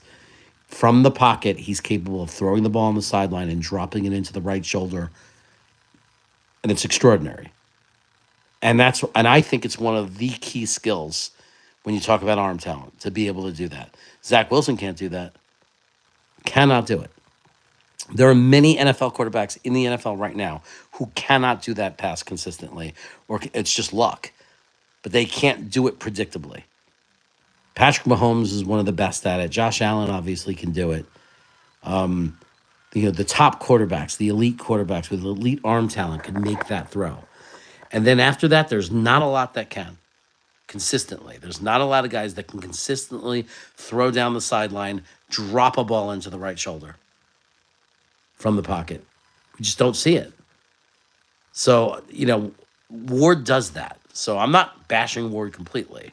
I wouldn't want to take him because of what the 26th draft, because I don't trust his ability to read. I mean, Van Dyke, everybody would say is a terrible college quarterback, right? You got to be crazy to take Van Dyke. Van Dyke looked just as good for Miami before he was hurt as a freshman as Ward. System. He looked better in some ways. In some ways he didn't, in some ways he did. And that's a guy who's not even going to be drafted, Van Dyke. So you got to consider the system. You got to consider the team. It's the same guys that say Gabriel for Oregon. It's a joke. It's a joke. If you actually watch the film, it's a joke. I mean, Gabriel might end up being a great NFL quarterback, but that's just throwing the 5th round, 4th round dart. That's the 4% who become starters, or the 1% who actually become stars. That's all that is. He's a guy that plays in a system for Oregon that every quarterback who plays in that system is good and is going to have great numbers, and you have to look beyond the numbers. Can he be the next Bo Nix? Of course he can, but it's not likely. Same thing with Jackson Dart. I like him. I like him as a mid-round guy. He might end up being a good dart throw, like he might end up being a good NFL quarterback, but his mechanics are terrible. And he plays in a ridiculous college system that's ridiculous. That has nothing to do with the NFL. There's no measurement. There's no way to measure him as a quarterback. He's in a one-read system that doesn't ask him to do anything. And I don't know what people are watching. You watch highlights, but go beyond the highlights. Watch a game. Get the game film and watch them. This is where I'm pulling this from. I mean, you could even watch it on. You could even watch like Jackson Dart on YouTube highlights. They'll show you touchdowns, But look at his body when he throws the ball. Look at his hips. Look at his legs. And look at his upper body. It's awful. And I don't see any quarterback, successful quarterback in the NFL with mechanics that bad succeeding. Like it might work in college, but like if you have to predict, is that going to work in the NFL? I've never seen it. I've asked people, please name a quarterback that's had great success in the NFL that has super poor mechanics. I mean, blatantly bad mechanics where a guy who's not trained like me or anybody, or if I showed it to anybody with eyes can see it. That he's not stepping through the football, that he's not stepping forward through the pass, that he's clearly off balance, that his legs are spread sometimes, and that he's just throwing the ball with arm talent. And he has an arm, because anybody who can throw a football like that with such bad mechanics has an arm. So is he coachable? Yeah. Is he take him in the fourth round and a good quarterback coach can develop him and then all of a sudden Dart is a really good quarterback? Yeah, that could all happen. But he's not going to come in and be a good quarterback in the NFL without that. He's a project. He just is. Like the mechanics don't lie. Like if you actually watch the mechanics, it doesn't lie. Like he doesn't have good mechanics. He has a good arm though. Yeah, I agree. And his windup is long. I mean, but he has different ways of getting rid of the ball. Like even when in traffic, like he does good things. I understand why people are excited about Jackson Dart. I understand the excitement. I really do. I get it. I have eyes too. I could see there's things to like about him. But there's really concerning things. And if someone was able to name or show me a quarterback that had terrible mechanics, where the bottom of their body didn't match the top of their body, and had success and was good in the NFL, maybe I'd say, okay, that's a player comp. Maybe he'll be like that guy. But there is no guy. Good NFL quarterbacks, when you watch all the good ones, good mechanics. I know it's annoying and people don't want to hear it, but it's the truth. And I just have to say the truth. You know, Matthew, again, you're saying it's coaching, and I agree. There's a chance with coaching that he could be good, Dart. There's a chance that he could be very good. But it's hard to use a first-round pick on a guy that you have to gamble. Like, is he going to be able to learn how to throw a football? He probably will, because he wants to play, and he's worked his whole life to get there. And there's going to be a professional coach, and they're going to sit there and work with him. But to use a first-round pick on a guy that it's not going to happen overnight. I mean, this guy has 21 years of bad habits, right? Whatever it is. He has bad habit, like bad motion. And he has to fix his mechanics. That doesn't happen overnight. It's not like a coach is going to work with him and in a month he's going to be throwing the football the right way. And a lot of times when you're under pressure, what happens? You resort back to your instincts. And then even when you have the good mechanics, you lose them in the pressure of a real game. Because you have to make it involuntary. Like it has to be muscle memory. That takes time. So can Jackson Dart be a really good quarterback someday? Yes. Do I think it could happen year one? No. Do I think he should even be playing NFL football year one? No. He needs a lot of work. Remember, all the evidence of Jackson Dart that you're basing this on is in a typical college system. Nothing professional about it. Nothing. 90% of his plays are design plays. He is executing a play that's been designed for him. Meaning he's not going back and it's not three guys are going out for a pass. This is the order of this play. You're looking for this guy. Then in the progression, you go to this guy and you do it in the rhythm and you go 1 Mississippi, 2 Mississippi, 3, and then have the decisiveness of making the throw. When you're going through that progression, when you see a guy, like based on the positioning of the defender, say his job is to go left. He's in a cut left. And based on where that defender is, he's going to be open. So I'm going to make that quick decision. And my second read, and I'm going to throw the ball right to where he needs to be. If I throw the ball and knowing he's going to break left, that's what it looks like in the NFL. In college, they're looking at one guy, right? One guy. Follow the one guy. If he gets open, throw the ball. Sometimes it's if the defender's behind him, he's definitely going to cut left. You know he's going to be open. Throw it even if he's not. So maybe you could say that much about him. Maybe he's doing that well. He's able to read that it's safe to throw the ball right now because he clearly his receiver is about to break open and create some space. But it's one guy he's reading. And if that one guy is not open, a lot of times there is no programmed second read. It's what's your situation. If the pocket's still empty, then it's you're on a street.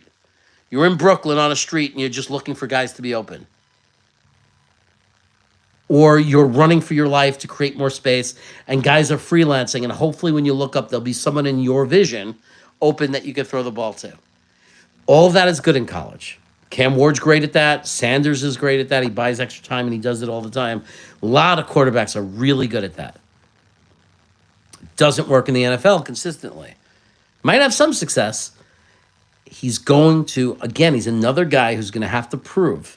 Doesn't mean he can't. It's not his fault he plays in a system that's a one-read system. That's typical, that college wants to win. You're going to do the easiest. He's good enough that you could win games. You're not going to play with that. You're not going to say just for the hell of it, because we want to prepare you for the NFL, go through progressions. No. If you could win games by simply saying, you have this great receiver, if he's open, throw the ball to him. If not, just take off or whatever, play street ball and throw to an open guy, because our athletes are typically superior to the one team we're playing, and we're a better team. That's not your fault. It works. So you do it, and it works. So, but the problem is we don't have evidence. We don't know if it's going to work in the NFL because we haven't seen someone do it in a system similar to the NFL. And that's the problem. And that's why 50% of the quarterbacks that go to the NFL are busts, because we can't tell until we see it. There's no way to know because they're not doing it. And there's no opportunity to do it. That's the problem. And I'm sure, by the way, I'm sure that Dart will, Matthew, so what's the worst here is that you think Ward is the quarterback last draft. Quarterback set in last draft, that's the lowest I've heard him be ranked. Well, he might be the 6th. He might be the 5th. I mean, you argue who you think is better. And we'll see. We're going to know, Matthew Smith. We're going to know the truth. Because Cam Ward, in 3 or 4 years from now, we're going to know the truth. We could take all the quarterbacks from last year. We could take Ward and we could rank them. We're going to know after 4 years. And 4 years from now, we will be able to determine. Maybe there'll be a couple of guys you argue at number 2. Oh, well, I think this guy and this guy, it's arguable. Fine. But it'll be pretty clear. But if you look at real scouts' ranking and their rating system and their scores and their points, Dom C has him at 7. And that's Sanders. He'd have Ward at 8 last year, Dom C. Dom C has Sanders, Shadir Sanders, as his number 7 quarterback based on his score. Like if he does a scoring system. If you look at his score, he would be number 7 last year based on Dom C's scores from last year. 7.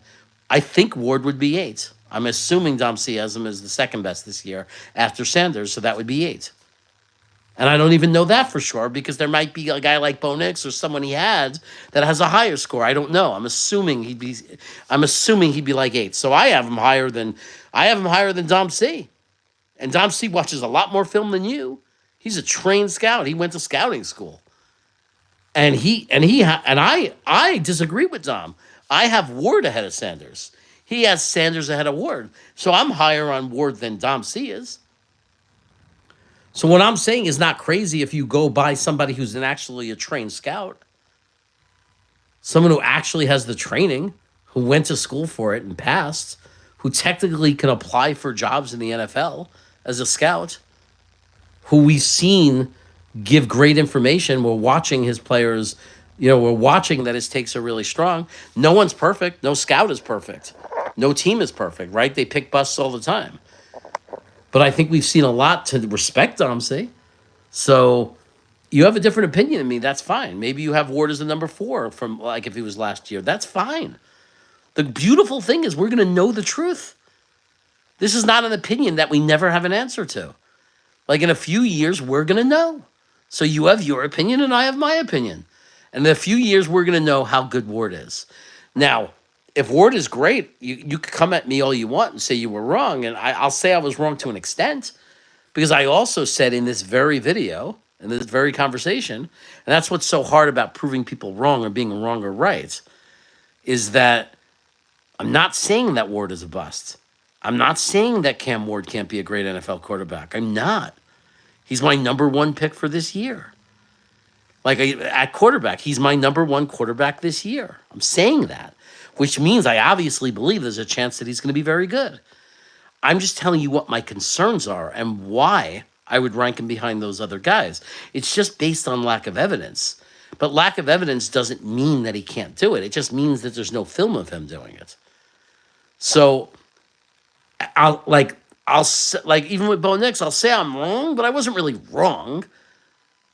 It's just it wasn't wrong because I didn't say definitively Bo Nix cannot be a successful NFL quarterback. I never said that. I said it doesn't feel as likely. I rank him lower as a prospect.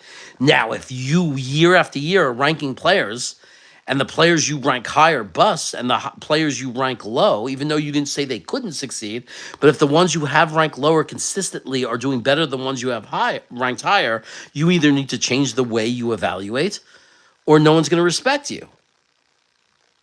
Now, based on last year, the people who actually watch my videos, no one is complaining about my quarterback rating ability, me and Tony, the GM.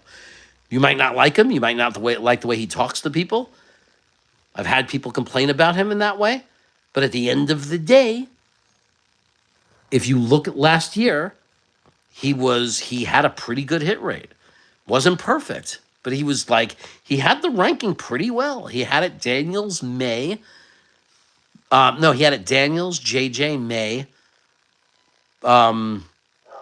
Penix, Caleb Williams, Bo Nix.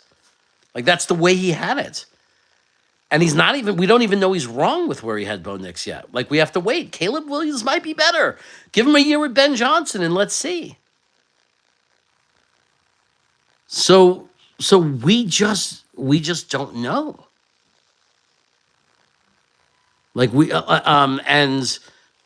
know in 5 years from now if Cam Ward is a total bust. I'm still not going to say that you were wrong and I was right, even if he's a bust.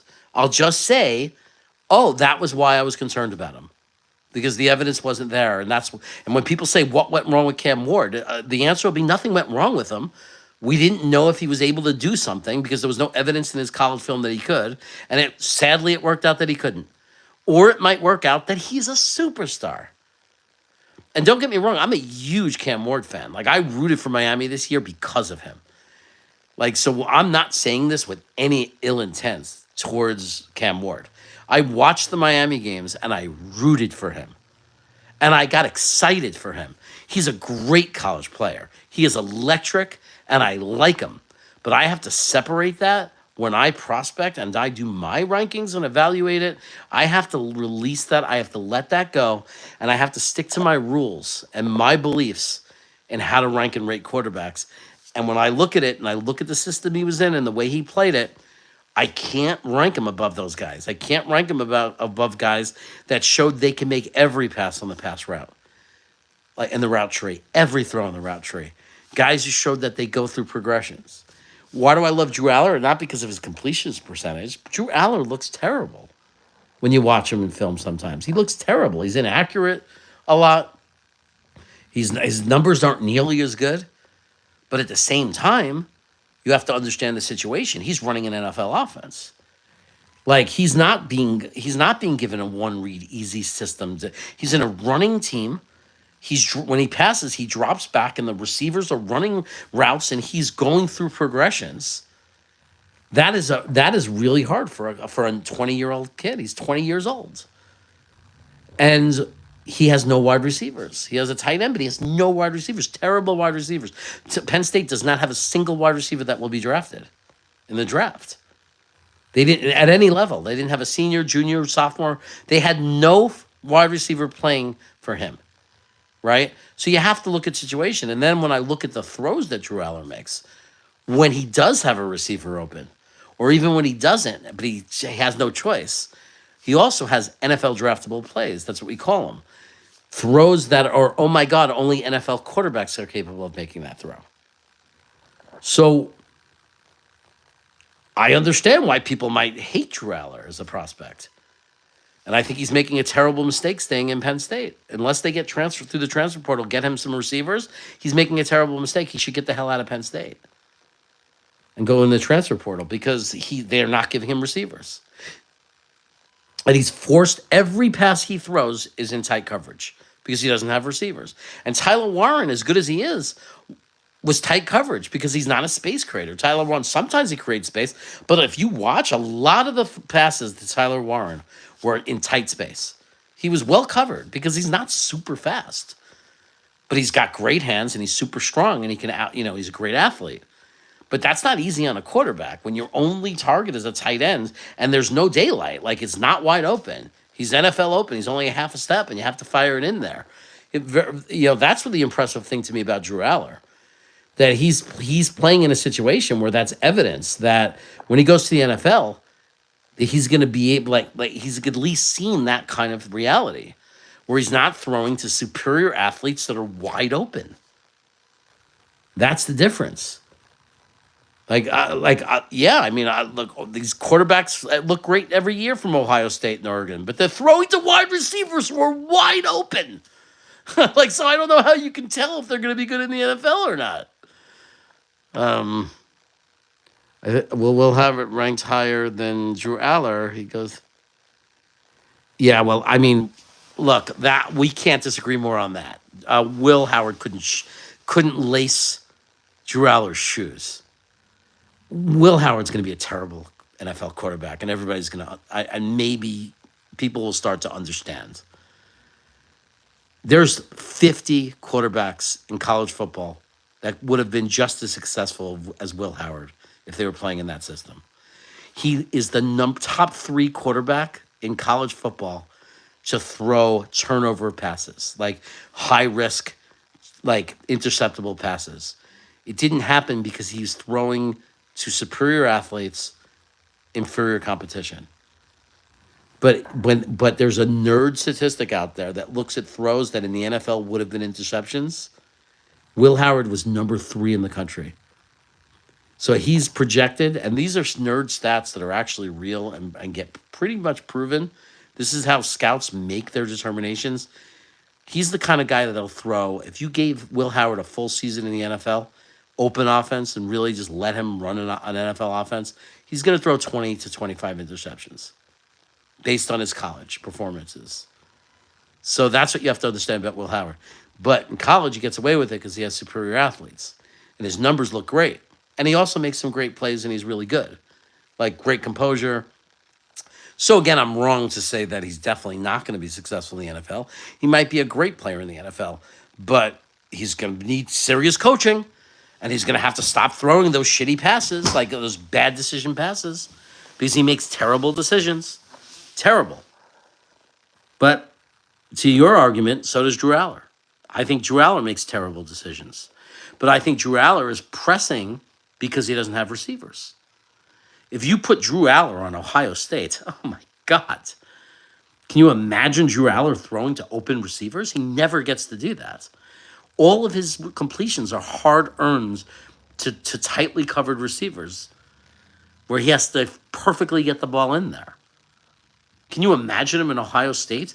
He looks up and there's receivers. There's Ibuka running with 5 yards of space.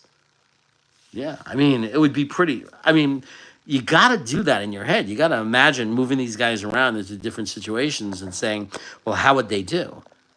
Like, in a different situation.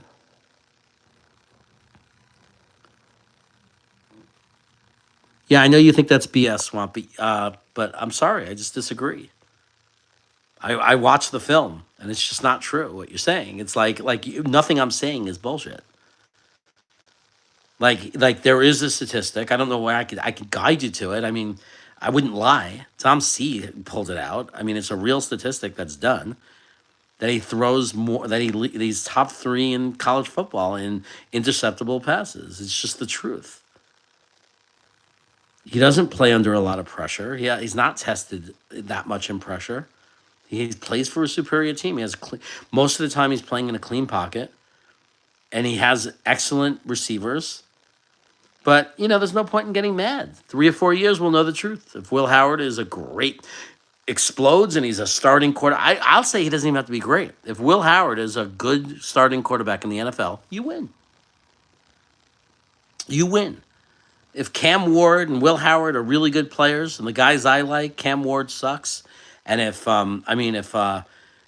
Sanders is better than Ward and is good, if Will Howard is good, if Jackson Dart is good, and Drew Aller sucks, at some point I'll stop talking about quarterbacks. I will. At some point I will stop talking about them. I'll say, look, guys, obviously I don't know how to prospect quarterbacks. I did pretty good last year. Can't you could yell all you want. Bo Nix, you missed on Bo Nix. People okay, so I was 80% accurate last year. Find somebody else who was 80% accurate last year. How many people were 80% accurate?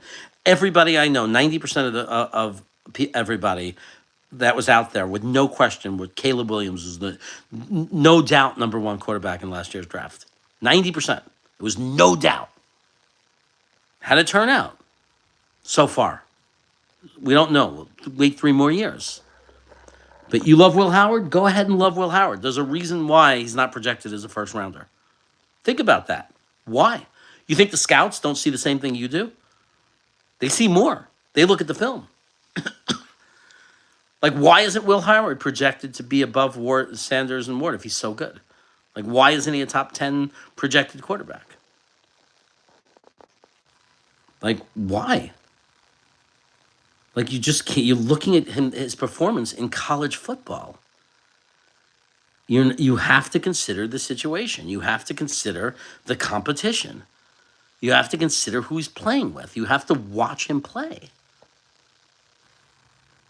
And it's like you could sit there and say I'm full of shit, but this is one where the experts agree with me. Where is he ranked right now in most people's system? Where is he ranked? I think Jackson Dart is like 40, right? In like PSN, for example. I got to look where Will Howard is. I don't know. Maybe he's moved up, but I don't know. Like, where is he ranked? Matt Smith, you follow this stuff. Where is Will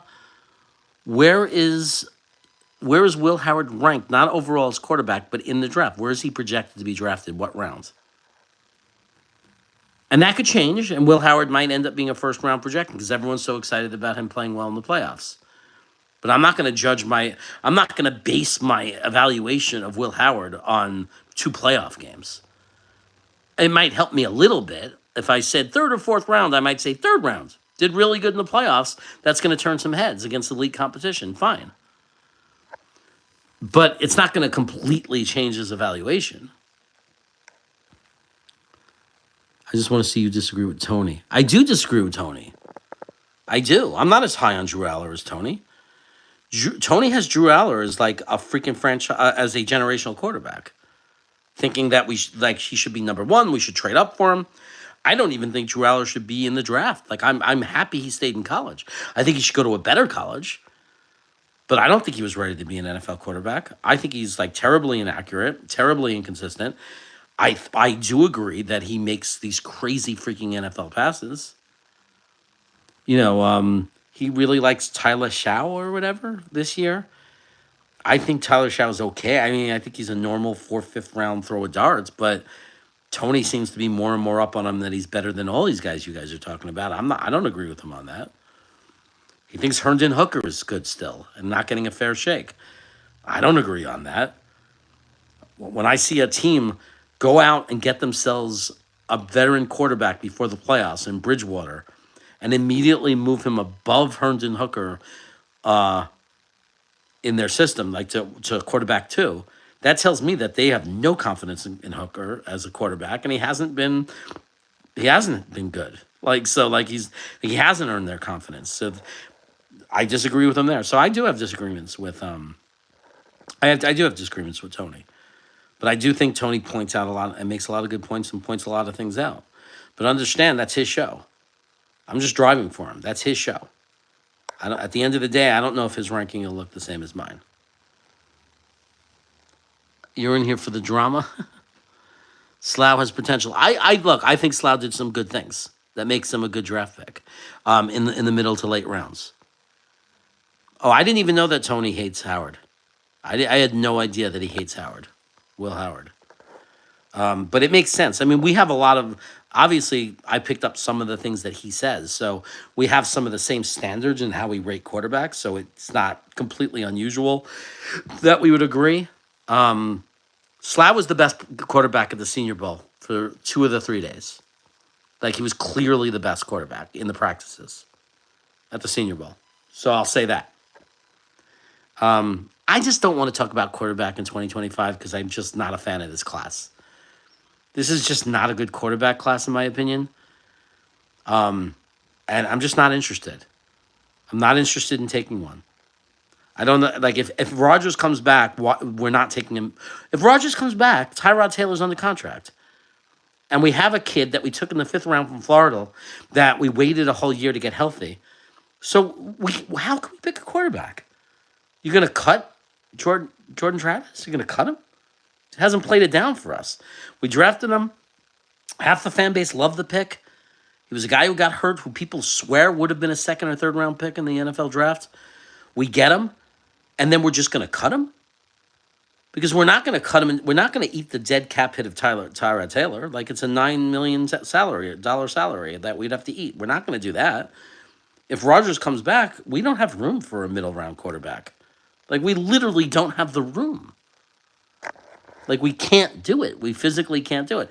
If Aaron Rodgers doesn't come back, then it's like, okay, then what's the answer? It's Tyrod Taylor, Jordan Travis. Now, like, is it Tyrod Taylor that's going to start, or are we going to go out and trade for a bridge quarterback, sign a bridge quarterback, or are we really going to draft somebody, like try to draft Cam Ward or Sanders and say, let's play the rookie, or let's play the rookie behind Tyrod Taylor? That's a direction this team might go. It's a direction I strongly oppose.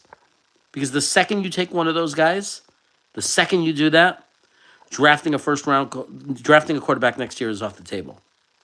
Now, if you take Will Howard in the 4th round and say, we looked and we don't like Jordan Travis, and Will Howard's going to be our young guy that we're throwing the dart for, fine. I got no problem with that. Like, fine.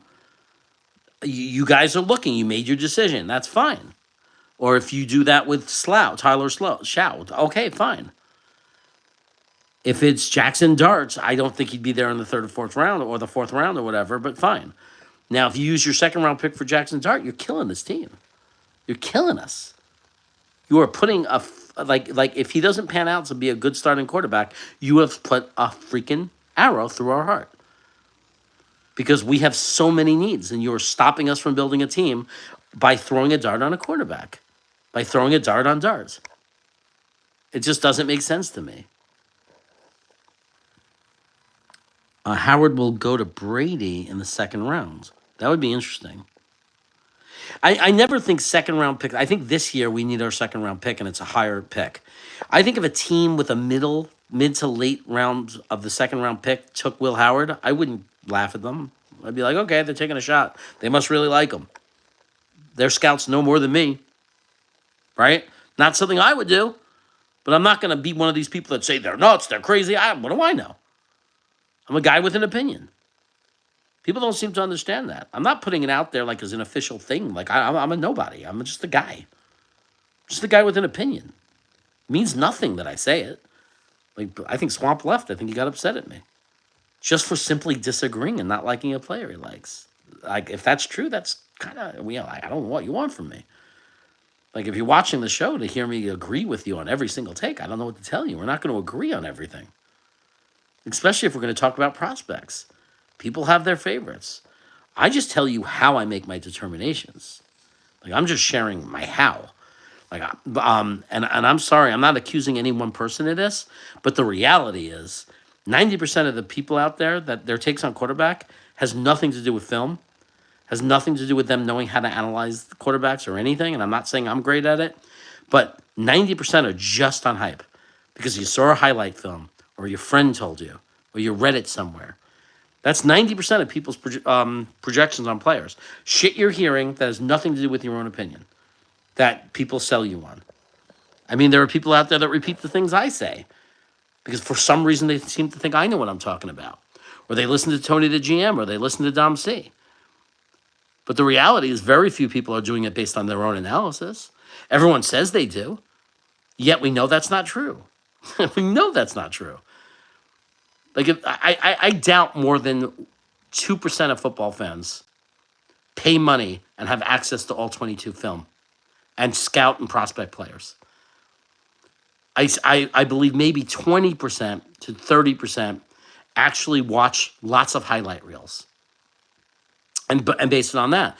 The problem with that is you can get a little bit of information. You could see and learn what some players are able to do by watching highlights. The problem is you're watching 1% of their plays, right? Or 2% of their total plays. So you're not seeing them on every other down. You don't know what it was. Like somebody went through their film and took their best reps. That could show you something. Like you could look at those best reps and say, holy shit, that guy clearly has, could make outstanding catches. I watched him make 8 outstanding catches. But you don't know that he doesn't drop easy passes. Like you don't know. You don't know that he doesn't have a fumbling problem. You don't know that he disappears in games and doesn't give 100%, doesn't have a great engine. Like you can't know this from a highlight film. So, the reality is most people are lying when they say, no, I did watch tape. They're lying because we know only 1% to 2% of people actually have all 22 access to these players. Like we know it's not true. Like it's just no way. There's no way that's a reality. There's no way that every Jet fan on Twitter and all the Jet fans on YouTube in the chats are all spending hours every day watching film on these players. There's just no way. I know because I know how toll-taking it is. Like, it's toll-taking. Like, there are times where I can't look at... For 3 days, I can't look at it. I can't do it. And then I get motivated and juiced. And then I say this very honestly. Like, even on Will Campbell, I said it before. I only watched him for one half of football because I saw what I needed to see.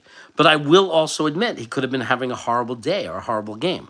But when what I saw matched with what Dom C said, I said, okay, Dom C watched different football games with this player. I watched one half and saw everything that Dom C is saying. So I don't need to wait. I don't have the energy to look at every player or the time.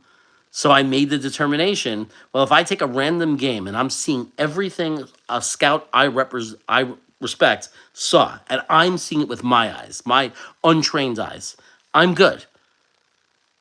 I'm good. I've seen enough. I don't have to waste any more time. And then there are players where I don't have any information on and I have to watch them 2 or 3 games. Because I'll watch them for like a half of one game. They look amazing. And then I quickly jump to a different team where they're playing against different players to see if I'm seeing the same thing. And then, so I might not necessarily even watch the whole game. I just want to get a feel for the player. And when you go through 3 different games and you see, oh, in all 3 games, I watched at least 20 reps, and in all 20 reps in all 3 games, this guy locked hands, like always followed great technique. He always got the inside. I'm feeling pretty good about that prospect, right? If it's an offensive lineman. If I watched those 20 reps in 3 games, and those 60 reps, and many examples of that offensive lineman where their hand is on the outside, and they're getting pushed out of the way, off balance, regardless of the result of the play, I'm uneasy, and I got a problem with that player, right? And then I have to pay attention, and you have to, in your head, look at them in running plays and look at them in passing plays. Because it does mean something to say, oh, this guy's amazing against the run, he's perfect, but he struggles against the pass. That makes somebody more draftable, though, because that's one part of the game that you have to focus on. Right? Is, oh, if I could work on his technique and pass protection, I already know this guy's going to be a great run blocking offensive lineman for me. Right? That guy has, he has appeal, or vice versa. So there's a lot to look at, but if you're not looking at any of this tape and you're just going against what people are saying, or you're watching highlight films, you can have your own take. Like I think it's fine. You watch highlights, you watch college football, you have your own opinion. That's fine. But what you shouldn't do, and what I'm trying not to do, is attack other people's takes. That's why I said, if you like Will Howard, fine. I think he's not a good prospect. But I'm not going to say you're stupid. I'm not saying you're dumb. You obviously see something in him you like. And that's fine. The worst thing to do is attack other people's takes, because that's when you look like a real idiot. When you call someone stupid or you say they don't know what they're talking about, that's where you look really stupid. when you're wrong, especially when you're basing it on a highlight film or because you read it somewhere. And now you're going to turn around and call somebody else stupid because some guy you trusted saw it differently. And you don't know what that person saw. They may have watched one game and they just watched the wrong game on that player. Or they look at different things. I sometimes, like Joe Alt, the reason very few people, I never encountered anyone last year during the process where anybody said Joe Alt wasn't the number one tackle. Maybe one or two would claim someone's better. But 99% of the people that I ever spoke to or saw recognized Joe Alt as the number one prospect at tackle. And when you watch this film, it was very obvious why. It was very obvious. Everything he did was perfect. It was fundamentally perfect. He came out of his stance low, established low leverage, locked his hands on the inside. He just did everything right. So it was an easy one. It gets tricky, and that's why we shouldn't attack each other. It gets trickier when they're not perfect, because then you have to compare guys' imperfections and make your case why one's guy's imperfection is not as bad as another guy. That's when it gets really tricky, and we're going to have different opinions. When you have a guy like Joe Alt, you're not going to have a lot of different opinions, because unless you're talking to somebody who's not watching film, who just gets sucked up in a lot of hype. And that happens.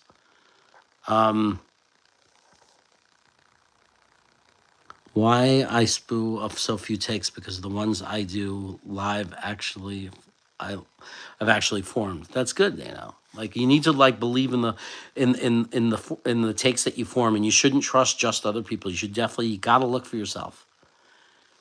Like, look, I lose confidence when Dom C doesn't agree with my take. When I say McMillan is a top-notch wide receiver and would have deserved to be a top 10 last year, most people say I'm wrong.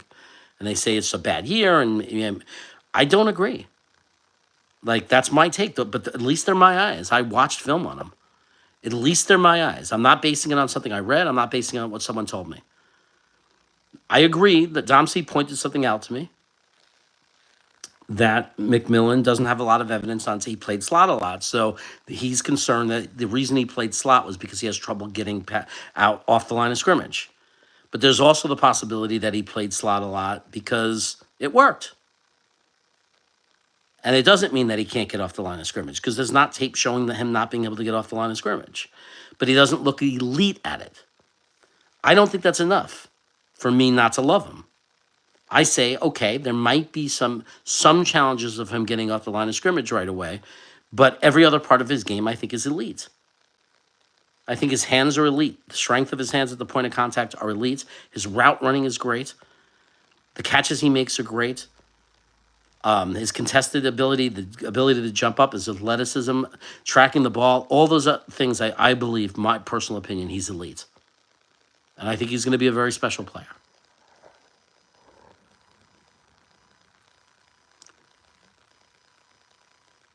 Yeah, it's sad to go to name calling. Also, people have to stop getting so offended when you have a different opinion. I got somebody coming in who's just getting in here saying, no way the Jets are rebuilding. One of the things I was saying is you have to define what rebuilding is, right? So what's your definition of rebuilding? Because some people would say getting a new general manager, a new coach, knowing you're going to need a new quarterback, and replacing a good 6-7 positions on the team would be a rebuild. Some people say, no, a rebuild is when you trade everybody away, you scale down the roster to nothing, and then you remake it. I consider that like a major rebuild. I don't know if I would call this a rebuild, but my opinion, I would call it a retooling. But I wouldn't argue with someone that would say it's kind of a rebuild or a small rebuild, because if your definition is new quarterback, you're changing your quarterback. You're replacing multiple positions around the team. A new safety room, a defensive tackle, a new wide receiver, 2 new tight ends. That's a lot of players that you're looking for. New right tackle, new defensive tackle, one more linebacker, tons of things that have to change over the next couple of years. New quarterback, just got a new coach, just got a new general manager. If you want to define that as a rebuild, that's fine. I don't know if there's an actual definition for rebuild. Instead of using the terminology, is like, what do you think we're doing? Like, you do agree that we're not just like fixing three positions, right? Like, you do agree that there's 6 or 7 positions on our starting 22 that are going to change. At least we have like 7 positions to fill.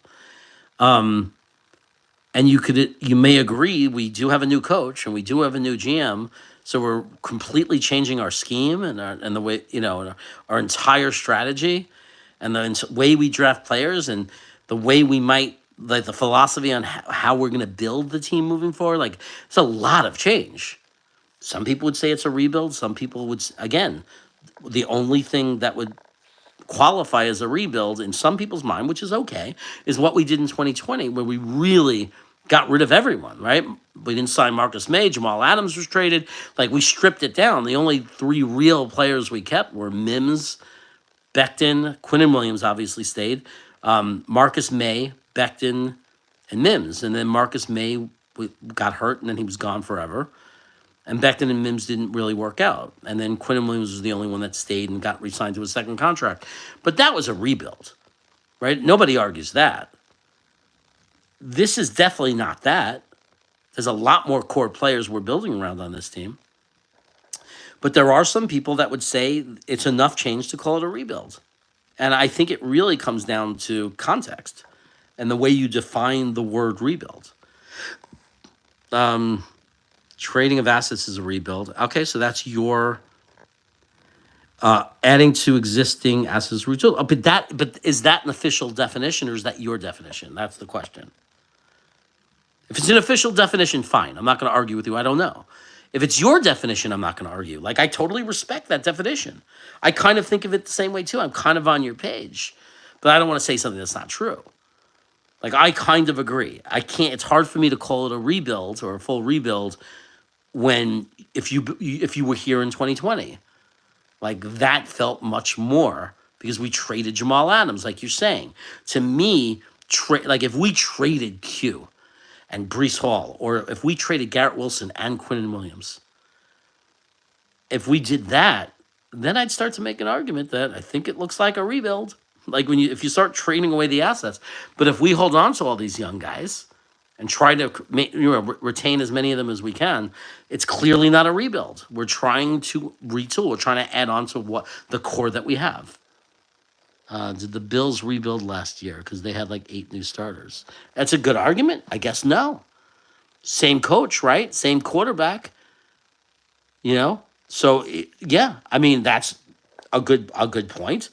I think that I don't know if they really replaced 8 starters. They had injuries and stuff. I don't know if they fully dropped and replaced 8 guys, but that could be. But the argument could be same coach, same quarterback.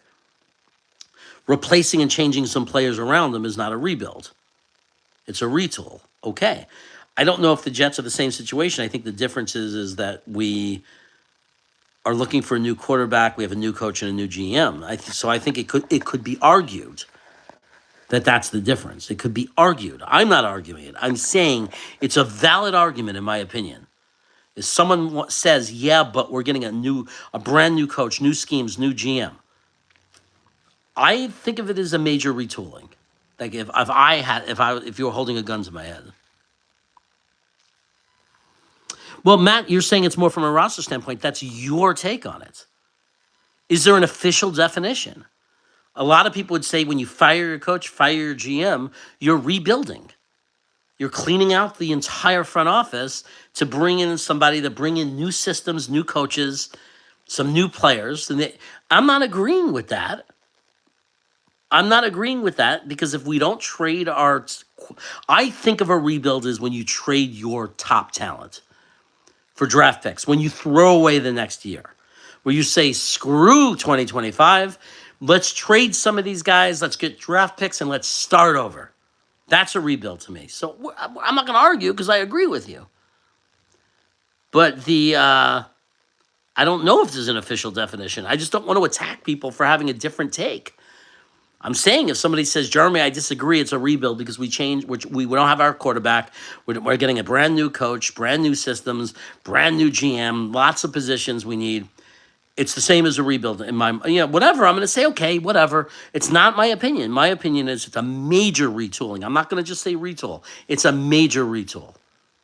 In my opinion, I would call it a major retooling.